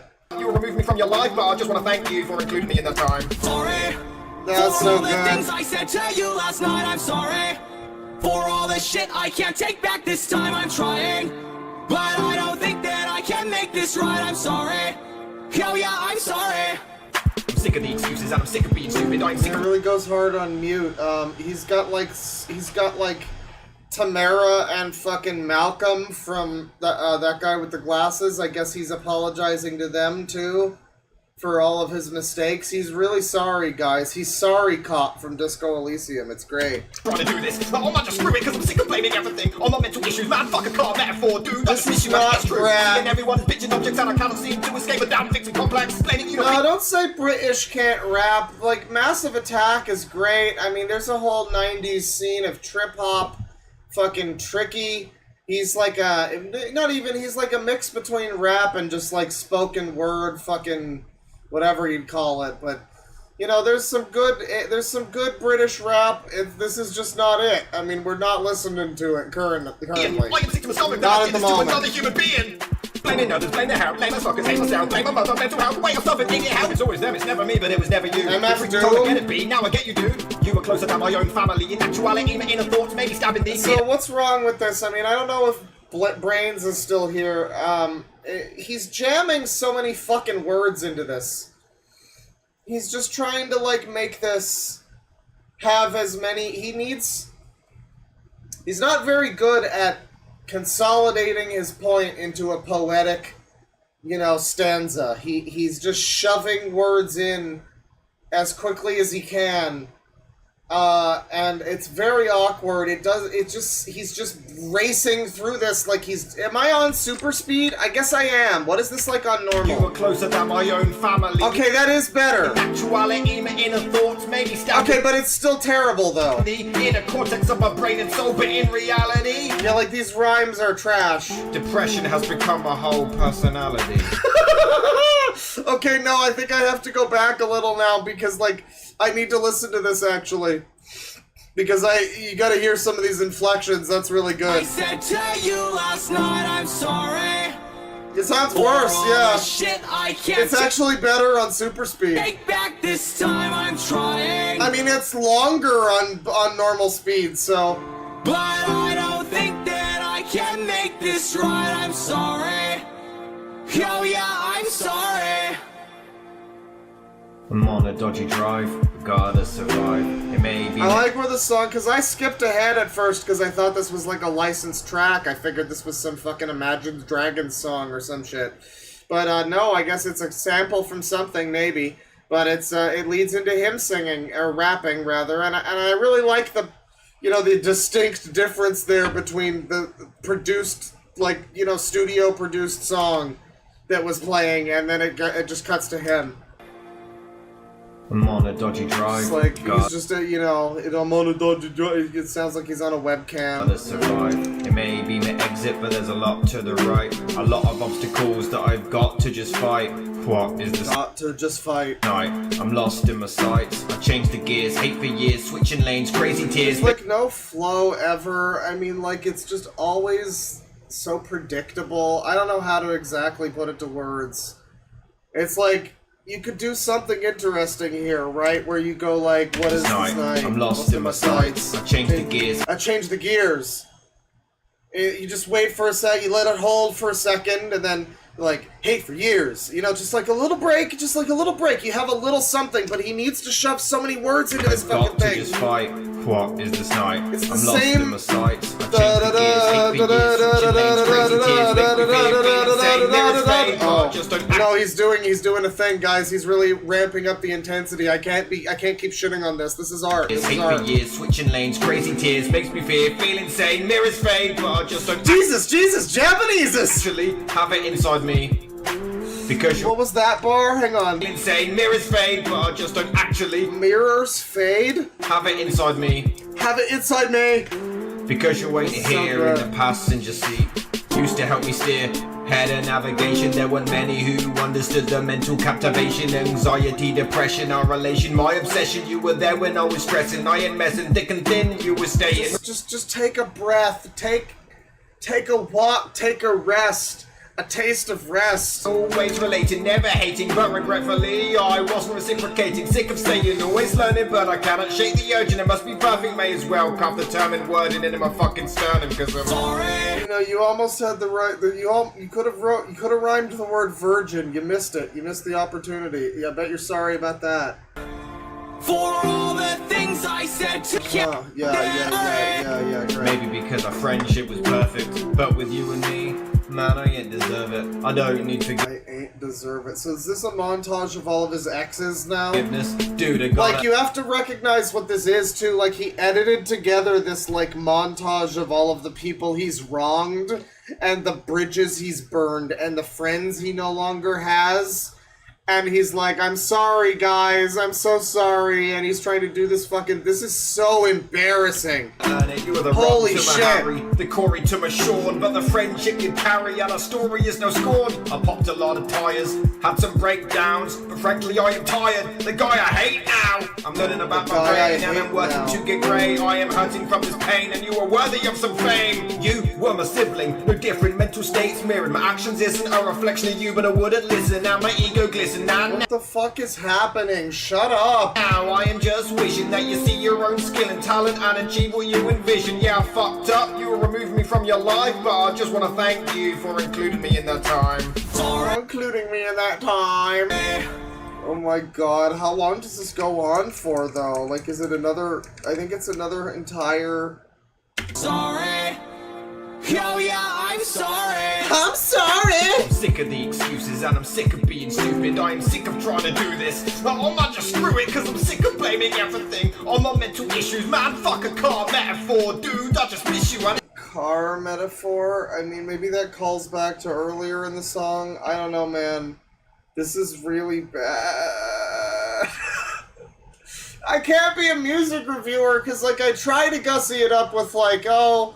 this and that, there's like too many words, whatever, but ultimately my review is just gonna be, it's bad, and there'll be like 100 A's, and maybe like a few extra D's too, for good measure. Maybe like 2 B's even. I don't know, if I want to go crazy, maybe I'll add an exclamation mark. Like, but that's my review, and that's my ultimate review of this. It's true, seeing everyone as bitching objects and I cannot seem to escape a damn victim complex. Blaming you not being, I am sick to my stomach that I did this to another human being. Blaming others, blame their how, blame my suckers, hate myself, blame my mother, mental health, wait I suffered, ain't it how? Can't you apologize for making music? It's always them, it's never me, but it was never you. But truth be told, I get it, B, now I get you, dude.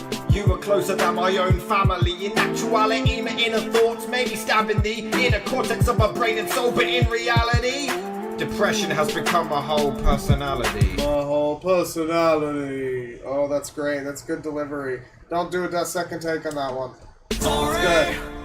For all the things I It's said still to you going! last night, I'm Oh sorry. god, it's torture For all music! the shit I can't take back this He's time, sorry! I'm trying. He's so sorry! I don't think that I can make this right, Listen I'm to sorry. the metalcore singer! Oh yeah, I'm sorry. Oh yeah, I'm sorry! Alright, I think we're into it now.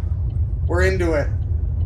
That was such a great intro, guys. Hello, everybody. We have reached. No, this is terrible, terrible intro. I thought that was going to start the fucking video with him in the car. It was going to seamlessly transition into him talking, and that was going to be the vlog. He's driving somewhere and he's just talking in the car. Fuck that. That's misleading. You just cut into you in the chair. I wanted to see you in the fucking car, dipshit. Why did you start the video? Why didn't you have little shots of you sitting in your chair, spinning around and going, whee! Instead of, like, set up the video accurately, goddammit.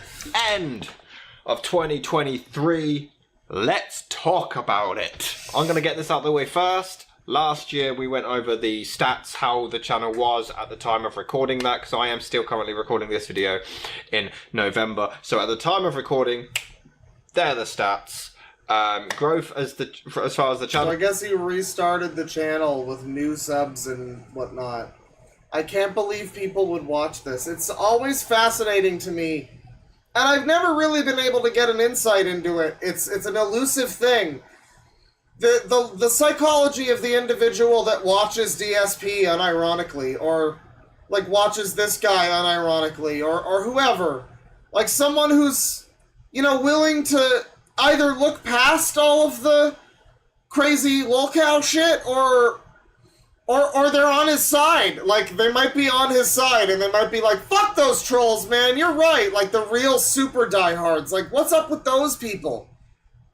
What happened to them? They're fascinating people, and we never get any idea about them. They're like the people from the Doctor Who monster that, like, if you think about it, you can't see it, or whatever the fuck. The Peter Capaldi one.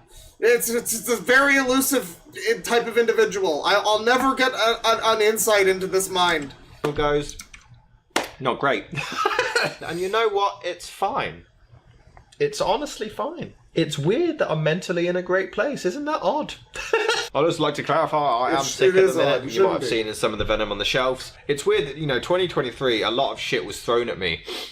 But overall, it's actually been a great year for me. And I will go over everything. But it just shows that, the first 6 months were hell, if I'm honest. Maybe 7 months. But it just shows that you are able to turn that around. Yeah, I watched some of the other Bo Burnham specials. They were good.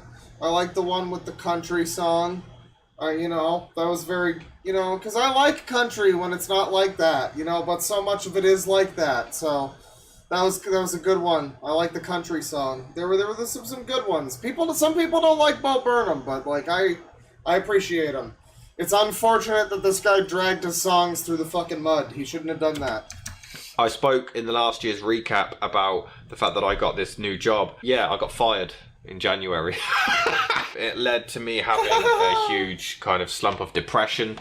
I got another job for an asbestos company, which was very, very different. Didn't pan out. I chose to leave that job. And then in July is when I started the job that I am currently in. This job has been a lot better for me. I get to work from home 3 days out of the week. And it's just so much better for my mental health, especially because, like I said, I work from home and my social interaction is very limited. The job is amazing. A massive pay rise. from what I'm used to. An amazing team, amazing people. So oh my god, I don't fucking care. You made me wait through that intro for this. Good for you, I guess. Views. The numbers don't lie. Look at that. It's insane. Social Blade is estimating I will hit 250,000 subscribers in 5 years. So why are you still being a petty bitch and making videos about your fucking problems? Just go and fucking focus on doing content then. It seems like you're getting attention that way. Just do that. Why is he... It's like I titled the stream the way I did for a reason, because it seems like people really do have this, like, Lolcow gene where they just are unwilling to fucking, like, separate themselves from drama, from, like, unwanted attention or whatever. I mean, they want all the attention, I guess. You know, they're unwilling to separate themselves, and so, like, he's clearly able to have a channel that's successful and make YouTube content that maybe can make some money, you know? I mean, like, not all the videos are doing well, but, like, you know, some of them are. He just keeps focusing on content and he'll be fine. He'll be a channel that normal people watch, instead of the elusive, crazy people that I was just describing. But now... I mean, like, he keeps drawing it back. This is a video on the Cinematic Venom channel. We don't need to see that on the Cinematic Venom channel, buddy. Keep them fucking separated. You don't need EFAP and fucking Kiwi Farms and me. Most importantly, in this situation, currently right now, you don't need me to have even known that your random fucking Bigfoot mystery channel with some assorted true crime and shit is, like, funny Lolcow Cinematic Venom. You don't want that, but I guess you do. Like, I guess you do. The general you don't want that. You specifically, though, you seem to. So, like, I mean, more fucking power to you.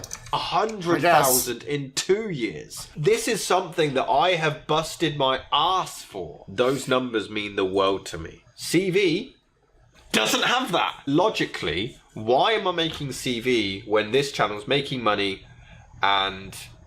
is doing so much better? I don't know, bro. It's because CV is my escape, man. This is my scapegoat. It's my outlet. With that... Scapegoat? I mean, that's just a bad choice of words, probably, but, like, it's his escape.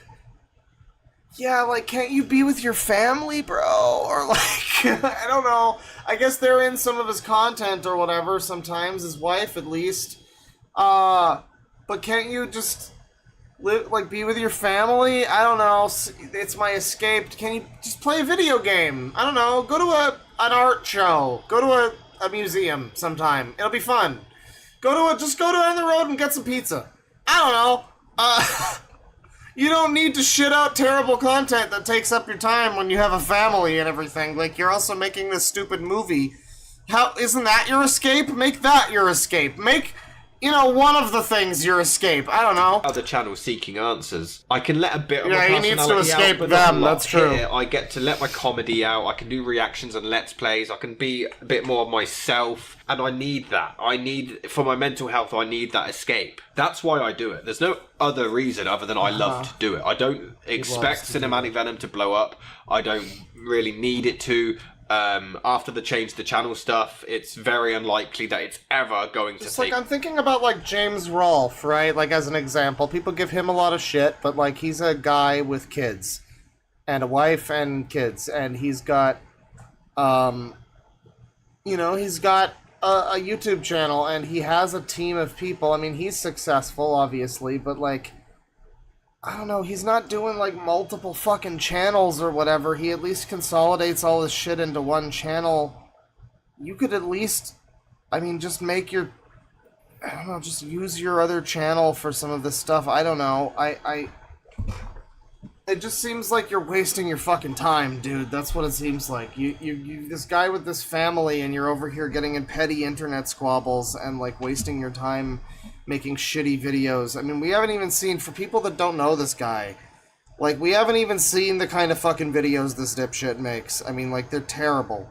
I don't know, maybe they got better, but, like, every time I've ever seen one, it was, like, horrible shit, terrible jokes, you know, poorly edited, just basic commentary on movies and stuff, and sometimes there's some bad jokes and things, and occasionally he'd have a pedophile in the video for a few scenes, you know, stuff like that.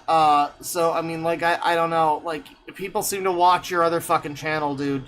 Focus on the thing that's, you know, focus on your family and the thing that's making you money, and, you know, maybe make that fun for yourself. I don't know, like, it's weird to me, like, he's a YouTuber, he likes making videos, but the channel that makes him money isn't the one that he likes making videos for. I guess that's fair. If you're like a big channel, you can do a side thing, but just try to make your videos like you're fun for you. I don't know, like you can do that, right? Like be creative, man. I don't know. You don't need a whole separate fucking channel necessarily. I've kind of severed all bridges with anyone that could potentially help with that, and that's fine. I make Cinematic Venom because I love it. It doesn't matter if it gets 2 views or 200 views. The Let's Plays have gotten shit views forever, and I love gaming, so I'm not going to give those up. Same with Cinematic Venom, I'm not going to give those up. The reason for the break is simple.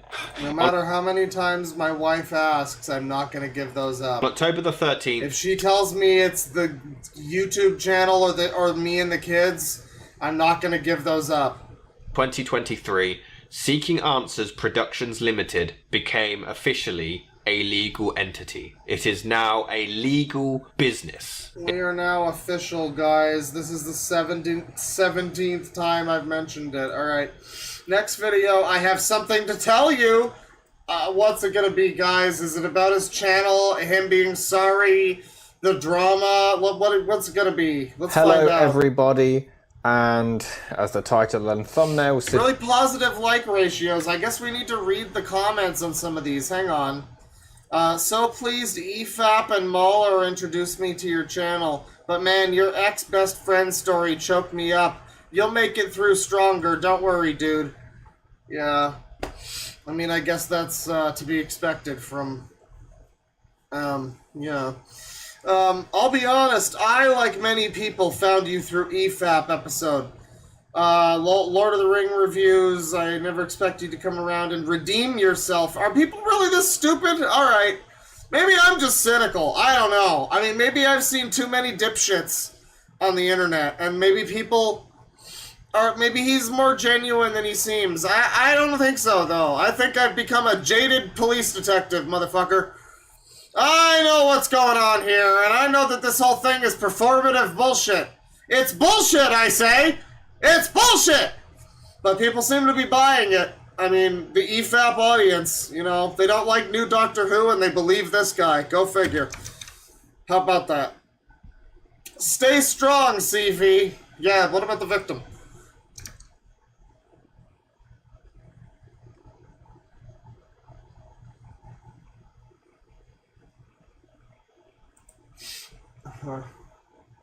He needs to explain himself again. Oh, this is the same video. Okay.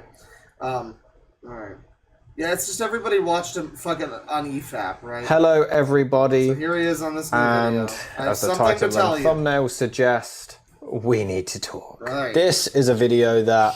I don't like him with less beard. He looks awkward. Put the beard back on. Wear some more pee with that beard. It was actually supposed to come out in the summer, and then things happened, which I'll be discussing here. And I opted not to release it, and now it kind of feels like I have to. Just rewinding the clock here. On September the 2nd, 2015, I released the feature film The Dark Knight Stumbles to the World, and I sincerely apologise. I've said it before, I'll say it again, the movie is one of the worst things ever created in the world. Like, it's funny when they have the fucking self-awareness, but you're making a new thing that also looks terrible. You showed a clip of it, it looks like hot garbage. It looks fucking stupid. So, like, why are you even... How are you any better now? You're making the same thing, but just like it's slightly better caliber. It's like sub Neil Breen, sub Diamond Foxy, whatever that lady's name was. God, that was such a great best of the worst, and it's like not even on YouTube anymore. It fucking sucks. There was a re-upload. It's gone. It's fucking terrible. It's the worst thing ever. Fringe! It's just something I look back on and really cringe at. It's so painfully bad. Guys, he's grown! If you think the Lord of the Rings review was bad, this makes it look like Citizen Kane. That being said, it was me and a bunch of people together making something really bad, but at the time, we enjoyed it. And it was some of the most fun I've ever had with some amazing people around me. Therefore, because we had a blast making it, we wanted to do a sequel pretty much as we were making that one. At one point, it was going to be a parody of Rat Race. We even considered a Harry Potter spoof or Star Wars, maybe even a horror. Can you fucking people ever make anything original? Holy shit. I think I want to make a parody of this movie. He's just a user. He's just a user through and through. No creativity, no ability to just make something new. This is exactly what I'm talking about with, like, YouTube content. It's all parody of this and that, and, like, my version of this and that, and fucking him imitating other channels. And the same thing with his fucking quote-unquote movies. It's all some stupid fucking spoof bullshit. Fuck off! Raise your kids! Fuck you! Shut up! A movie. We definitely knew that we wanted to do a part 2. Which explains the multiple cliffhangers at the end there. We didn't realise what it took to make a movie, if I'm honest. We saw Channel Awesome doing it, and then I just literally bought a book that said how to set up your shots, and I thought it was that easy. I don't even think I had a tripod back then. It was something that was pure ignorance, and we made something that was indescribable. Now we're making something that's refined ignorance, I'll have you know. Terrible. Last year, I actually released a director's cut to try to salvage it and make it something somewhat presentable. I guess it's marginally better, but it's still awful. So we knew that we wanted to do a sequel. We didn't actually get a script for it that I was happy with until... Why are we listening? Why are we... This is going to be talking about his movie, I think. This video is going to be about his movie coming out and how his new movie is going to be better. I have a feeling we're about to see his new movie. Because I have something to tell you. I think he's going to be talking about his new movie. That's my prediction. I hope that's what it is. Because what else would it be? He's talking about his old movie. Last year they re-released it. What else could it be? It's his new movie. He just talked about it before.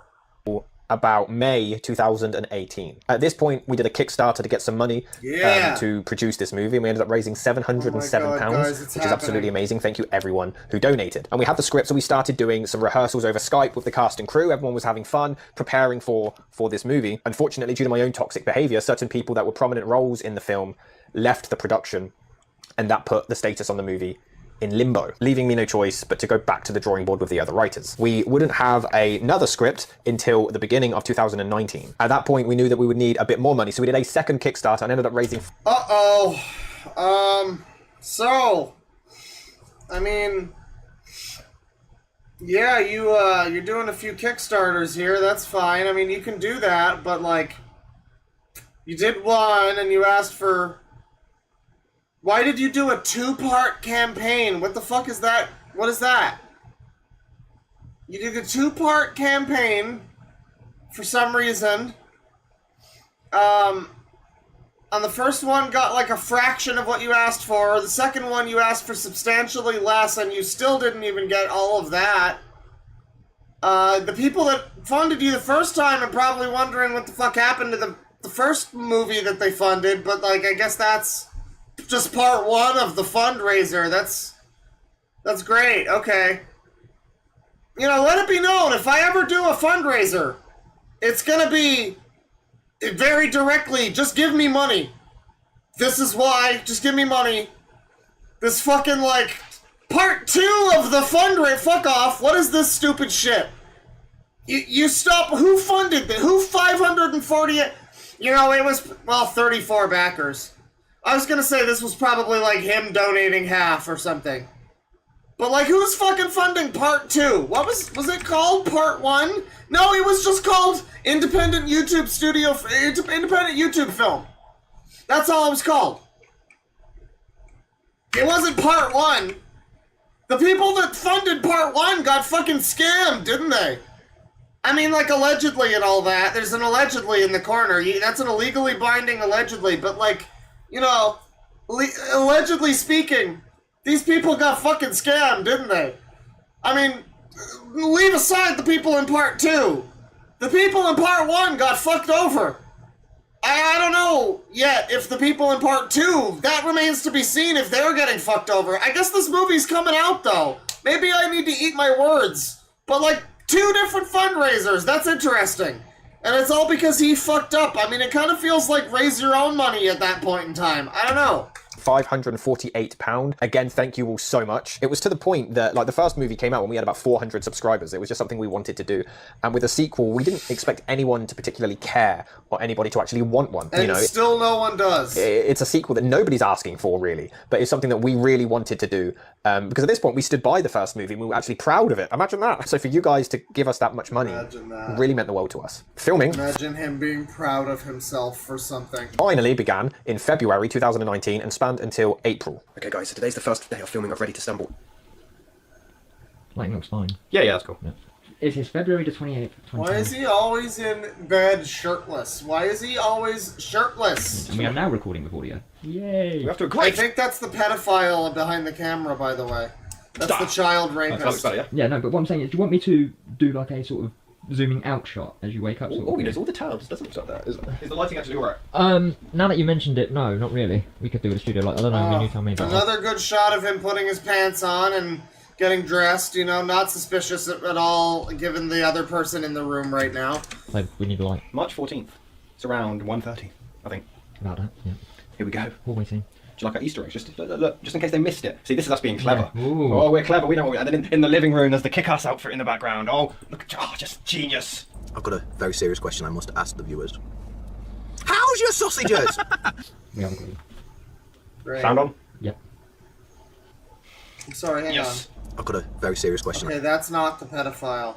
Alright, there's like one shot of this that doesn't have the pedophile. Sound on? Yep. Peter File. Yep, then I'll just get a still shot of the actual radio. So how'd you feel, Bats? Hot, sweaty, uncomfortable. At least I bought you a drink. Well, it's not here, is it? Oh, you left it behind. Take 5 when the cameraman doesn't fuck up. Action. Then obviously after it starts burning, I'll drop it and then do the next one. Oh my god, I wish they'd just scammed the fucking Kickstarter backers and been done with it. Are we gonna get to see footage from the, like, real footage from the movie? No, that's AIDS. Alright, I need to see footage from this movie now. I gotta see this Ready to Rumble, or whatever the fuck this thing's called. It's from 7 months ago. He just did a video about the Marvels. Oh god. So he's got videos. Oh my god, he makes so many videos. The Marvels, a day ago. It's 12 minutes long. Who Framed Roger Rabbit, 14.5 minutes long. 3 days ago. A Brawlhalla video from 6 days ago with 12 minutes. 32 views on that. Deadpool 2, Cinematic Venom, 13 minutes, almost 14. 8 days ago. He's churning out the content for this channel. I might as well show it. There's no reason not to show it. He's churning out fucking content for this channel that is like just making no fucking views. No one's watching. No one cares. The only time anyone watches is when he has drama. Deadpool, Ready Player One, featuring cinematic excrement. This movie sucks my sphincter. I hate movies that eat their scrotum. Movies are gay and stupid and I dislike them. And my favorite channel. Movies are retarded. Yeah. Cinematic excrement. Very good. Do Dirty is in this one. He gets people to like guest on his channel with him. That's amazing. It's amazing. Lots of videos, you know, so many videos, tons of fucking videos, holy shit. Let's just pick one. Ready Player One, obviously that's the one. Okay, so guys, what ideas do we have? And then King Kong jumps out and attacks the car. Why? Don't know. Genius. The Shining. I'm sorry? You know the movie The Shining? Yes, I know it. We go in it. But why? Don't know. I like the way you think. So it's bootleg Nostalgia Critic. It's shitty bootleg Nostalgia Critic. But also it's churned out content farm bootleg Nostalgia Critic that he claims is for his own, like, because he likes making it, but like, dude, you're making fucking like 20 videos a month. What is the matter with you? Take a break. Raise your kids. I was also thinking maybe Chucky should come out of nowhere and attack someone. It's not like this is just like, you know, a simple video that like, you know, he just sits down and says his opinions and that's the video and it's like 5 minutes long and it's unedited and that would be fine, right? Like that would be a fine channel to have and it's not much maintenance or anything. But these are edited. He's doing multiple shots. There's like guest people involved. He's coordinating guests. And this is for a channel that gets no views. The guy's got a family. He has another channel that does make, like, get views. It gets attention. It makes algorithmical fucking waves. But he's like barely paying attention to that. Or if anything, he's paying attention to both. And he's barely paying attention to his fucking kids then. This man is spreading himself so thin, I feel bad for his family. And I guess that pedophile, he should have spent more time with that pedophile. I really feel very unfortunate for the pedophile that he didn't get more of Rob in his life. I'm sure that would have righted those wrongs. You know, if Rob had had more time and not spread himself so thin, he would have been able to stop that pedophile in his evil ways. You know, just mark my words, it would have happened. What happened? Random. Precisely. I see your point. And then the Ninja Turtles, Freddy Krueger, the Batmobile, and Tron show up. But why? Who gives a shit? Pay rise, please. Ready Player One tells the story of a virtual reality universe called the Oasis, where you can go anywhere and be anything you want to. The movie could quite literally. Yeah, I mean. Gremlins. Ninja Turtles. The Michael Bay versions for some reason. But I have no idea why. And how the hell did she... It to be the dad as well. But they do portray video games very accurately. How much of our house money did you spend on? So it's like a full fake nostalgia critic, and it's like edited and everything. I mean, props to him for effort to some extent, I suppose. I mean, it's like, but you're churning out so much though. Like, you're putting in effort, but you're making so many videos that all of them are shit. If you made like a fraction of the number of videos and just made a really good one every month or two really good ones every month even. Like, he seems to have a strong work ethic about him. I don't know about anything else about his character, but the work ethic is there. It's just that he's dividing his time so insanely. I really disagree with this. But that's this. He's got Critical Kid over here. He's got Jim the Movie Geek. Lots of users, so that's great. You couldn't even see it, it's fine. But that's Cinematic Venom. And that's probably it for the stream. You know, I mean, we've been going for a little while. I've made my point, perhaps, on Cinematic Venom. Thank you, everybody. We're gonna do some super chats. I appreciate you. Get a little music going here. What was next on the playlist? Frank Zappa. No, I'm good. We'll do this one.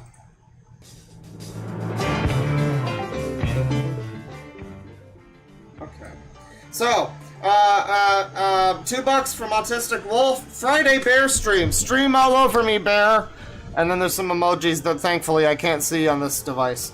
£2 from Niall Scott. Nick Nobody covered Tamir. He's stealing our trash. Well, you know, I mean, I hope it was a good video. I'm kind of getting sick of these, like, weepy, sad boy documentaries about lolcows, though. Because, like, we watched that one about Daniel Larson, and it was Kusari, I think. The first part was, like, okay. I don't remember having too much of a problem with it. But the fucking second part, man, it had, like, weird effects all over it, and it was just this, like... September 21st, he made a TikTok live stream. Like, it's just so overwrought and, like, stupid and just, I don't know, you know, saturated content or something. That's a channel that does it fine. He just talks about the thing. He has the right tone. You get some people that have the right tone, but then these people that just take it too fucking seriously. I don't know about Nick Nobody. I don't know how he does it. But if I hear any of that, like Geno Samuel, it's fine. He's the originator. Because Chris Chan is a unique case, but you can't do that for fucking Daniel Larson. I'm sorry. You can't just play an entire fucking Daniel Larson TikTok and just have him being like, you know, just have the entire Daniel Larson TikTok with like, you know, this playing over the background. You can't do that. It doesn't work. And a lot of people do that now. So if the Tamir thing is like that, then I don't know. $5 from Felix. I just got here. Who's this guy, Papa Claw? I don't know. I can't tell you. Fuck off. Thank you for watching. I hope you enjoyed. I said already. I already said who it was, and I explained, and so there you go. And then the stream is now canon. It's a canon stream. $5 from Mr. Midnight 1448. Heard of the old dude Ian Foot on YouTube? Been posting crazy rants like every day. Ian Foot is making waves on YouTube, ladies and gentlemen. Let me fucking tell you, okay? Ian Foot. Ian Foot is an individual. He's an old man. He's from Toronto. I think he's from, like, the Scarborough region. I only say that because I think he said it. Well, no, actually, I think it's because I speculated. I'm purely speculating. Because, like, he's a weirdo, and I'm like, that's the weirdo part of town, so, like, that's probably where he is. But I have no reason to believe that, actually. It's not a dox. But he has said he's from Toronto. And, yeah, the last time we watched him, he was just, full-on dropping N-bombs. It was, well, I was about to say it was great, but, like, you know, it was funny. It was entertaining. He was dropping N-bombs. Old, crusty white dude. Kind of looked like how that pedophile dude will look when he gets out of prison. If he gets out of prison. He's probably not getting out of prison. But, he looked like that, and, yeah, he was dropping N-bombs, and he was talking about how they're coming for him, or whatever. Not the N-bombs coming for him, but, you know, they. Whoever.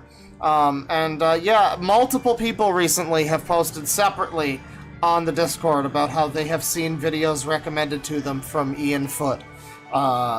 Ian Foot talking about how they're coming for him or whatever. They betrayed him. We lied to him, whatever we did. I think we all did something horrible to him. I'm not sure. But multiple people, at least 3, have been like, hey, I got this weird video recommended from this Ian Foot guy. And, yeah, weird guy. I don't know what to tell you. We'll look at him again sometime. Richie86, thank you for the member. Shun Kurosaki, member for 13 months. Thank you. Hey, Claw, thanks for the 13 months. Check out the mashup album, Azu Marauders, if you get the chance. It's a nice ATCQ Tribe Called Quest and sort of Japanese jazz fusion. Okay, well, that sounds pretty good. Azu Marauders, huh? Mashup album? Is it, like, on Spotify? Hang on. It's not in my library. Come on. Azu. Marauder. Is it just gonna be on YouTube or something? Probably. Well, okay, I'll try to remember that. Thank you. Let me see here. Thank you. $2 from Agumon T1. This is why aliens don't visit us. Well, I mean, there's probably many reasons for that. I think George Bush knows why. You ask him. $5 from Agumon T1. The British be like, we're gonna arrest the Americans. Well, I think they were both British in that scenario, but yeah, the British have no grounds on that territory, not anymore. They have no sanction. They shall not lordship sanction. $2 from Slug Boys, Black Brains. Wrapped streaming myself. It's Claw time now. Well, Claw time is the right time. Sorry to infringe on your stream. I didn't realize. I'll try to be more mindful in the future. But I urge everyone for more user content. You want more SSG. You want another take on SSG. You want the Super Brains Kingdom featuring yours truly. I mean, George Costanza 666, my good friend. You know, you go check it out over on the Brains, the Super Slug Boys Black Brains channel. That's Slug Boys, and then in parentheses, Black Brains with a Z. Go check them out. Sorry for infringing on the stream. Is that the right word? Infringing? Impinging? I don't know. This music goes hard. I haven't listened to enough of this. It's the Rick Wakeman album. The Sixth Wives of Henry VIII. It's cool. It's cool. I like it. $5 from Nico Carrero. Now that Mama Max returned, who else do you think he should have tagged in his vid instead of Charlie? I think Dead Six, Birdie, IPOS, CV, SSG, they would do it. Oh yeah. No, like I said, Cat Icarus, you know, Scott the Waz, that one red parrot that people like, you know, that one. Throw it, you know, Buffalo Bell. Those potato chip mascots that the guy wrote the book about, you know, lots of people you could tag in that. Yeah, I think it would be great. It would just be great. I mean, Max is kind of back, but, like, he's also not back. I mean, like, he got some kind of like a job working with children. But it was like real children. He was up close and personal with them. He was helping with endangered children or some stupid shit. I don't know. Some charity thing. I don't know. Non-profit, whatever you do. But he got dropped from that because people warned the people that he worked with, and they were like, yeah, this guy's got like a weird, he's got a suspicious, like, fixation on children, and he's a notable internet figure, and this could be probably a problem for them. So no, he's no longer involved with that. So he's been pretty quiet on the internet as far as I know. But, you know, yeah, these things have been happening in, like, real life, you know, around him. And, yeah, I guess he's never going to be able to move on from what he did.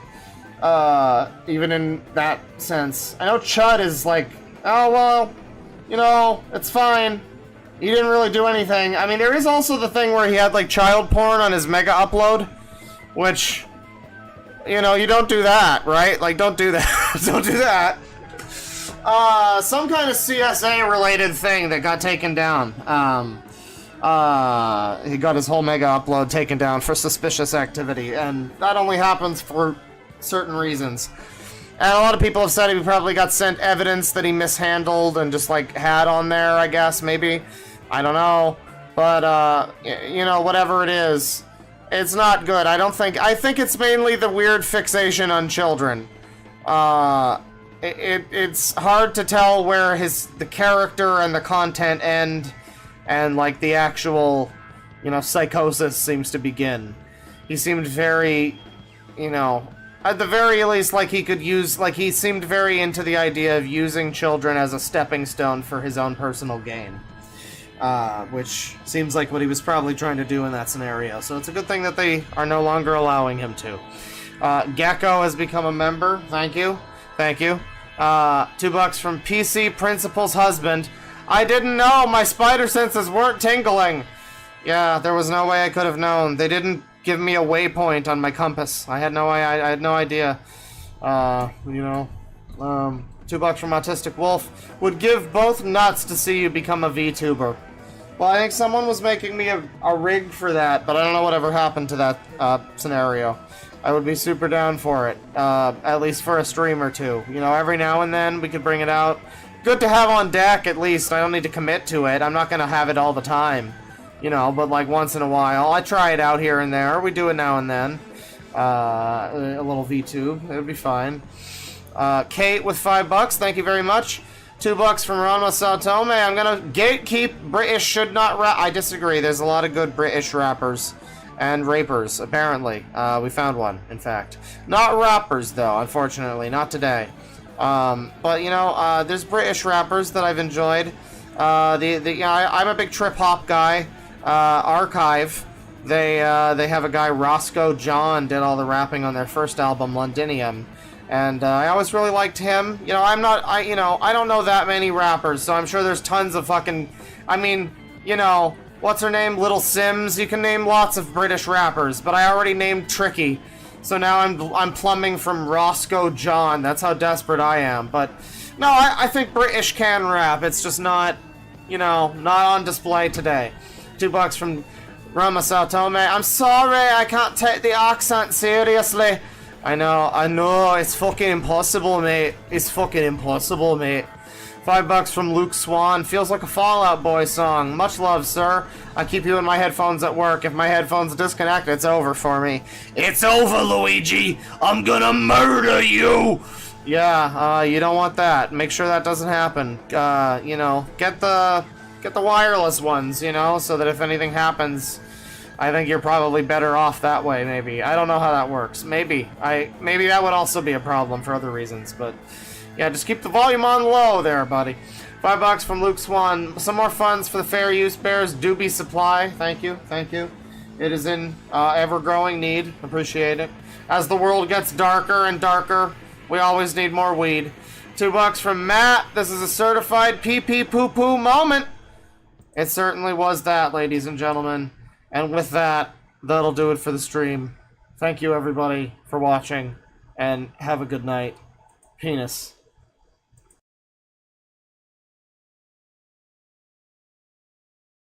Oh, and $2 from Matt. Oh, everything's dropping now. Do you like Shoreline Mafia? No, I don't know what that is. I did like the new JPEG Mafia album, though. It was really good. I forget what it was called, but it was really good. I recommend it. You should check it out. Whatever it's called. I don't know. JPEG Mafia. It's the new one. It's great. I mean, like, the instrumentals are like they were made for me. A lot of it feels like SMT5 music, actually. It's like scummy, grungy rock rap. Well, there's no rap in it. Well, there's a little bit of, like, a beat sometimes. You know, hip-hop beat in some songs, maybe. But in SMT5. But, yeah, the JPEG Mafia album. Great guitar, drum work. I mean, references to Street Fighter. It's good stuff all throughout. I recommend.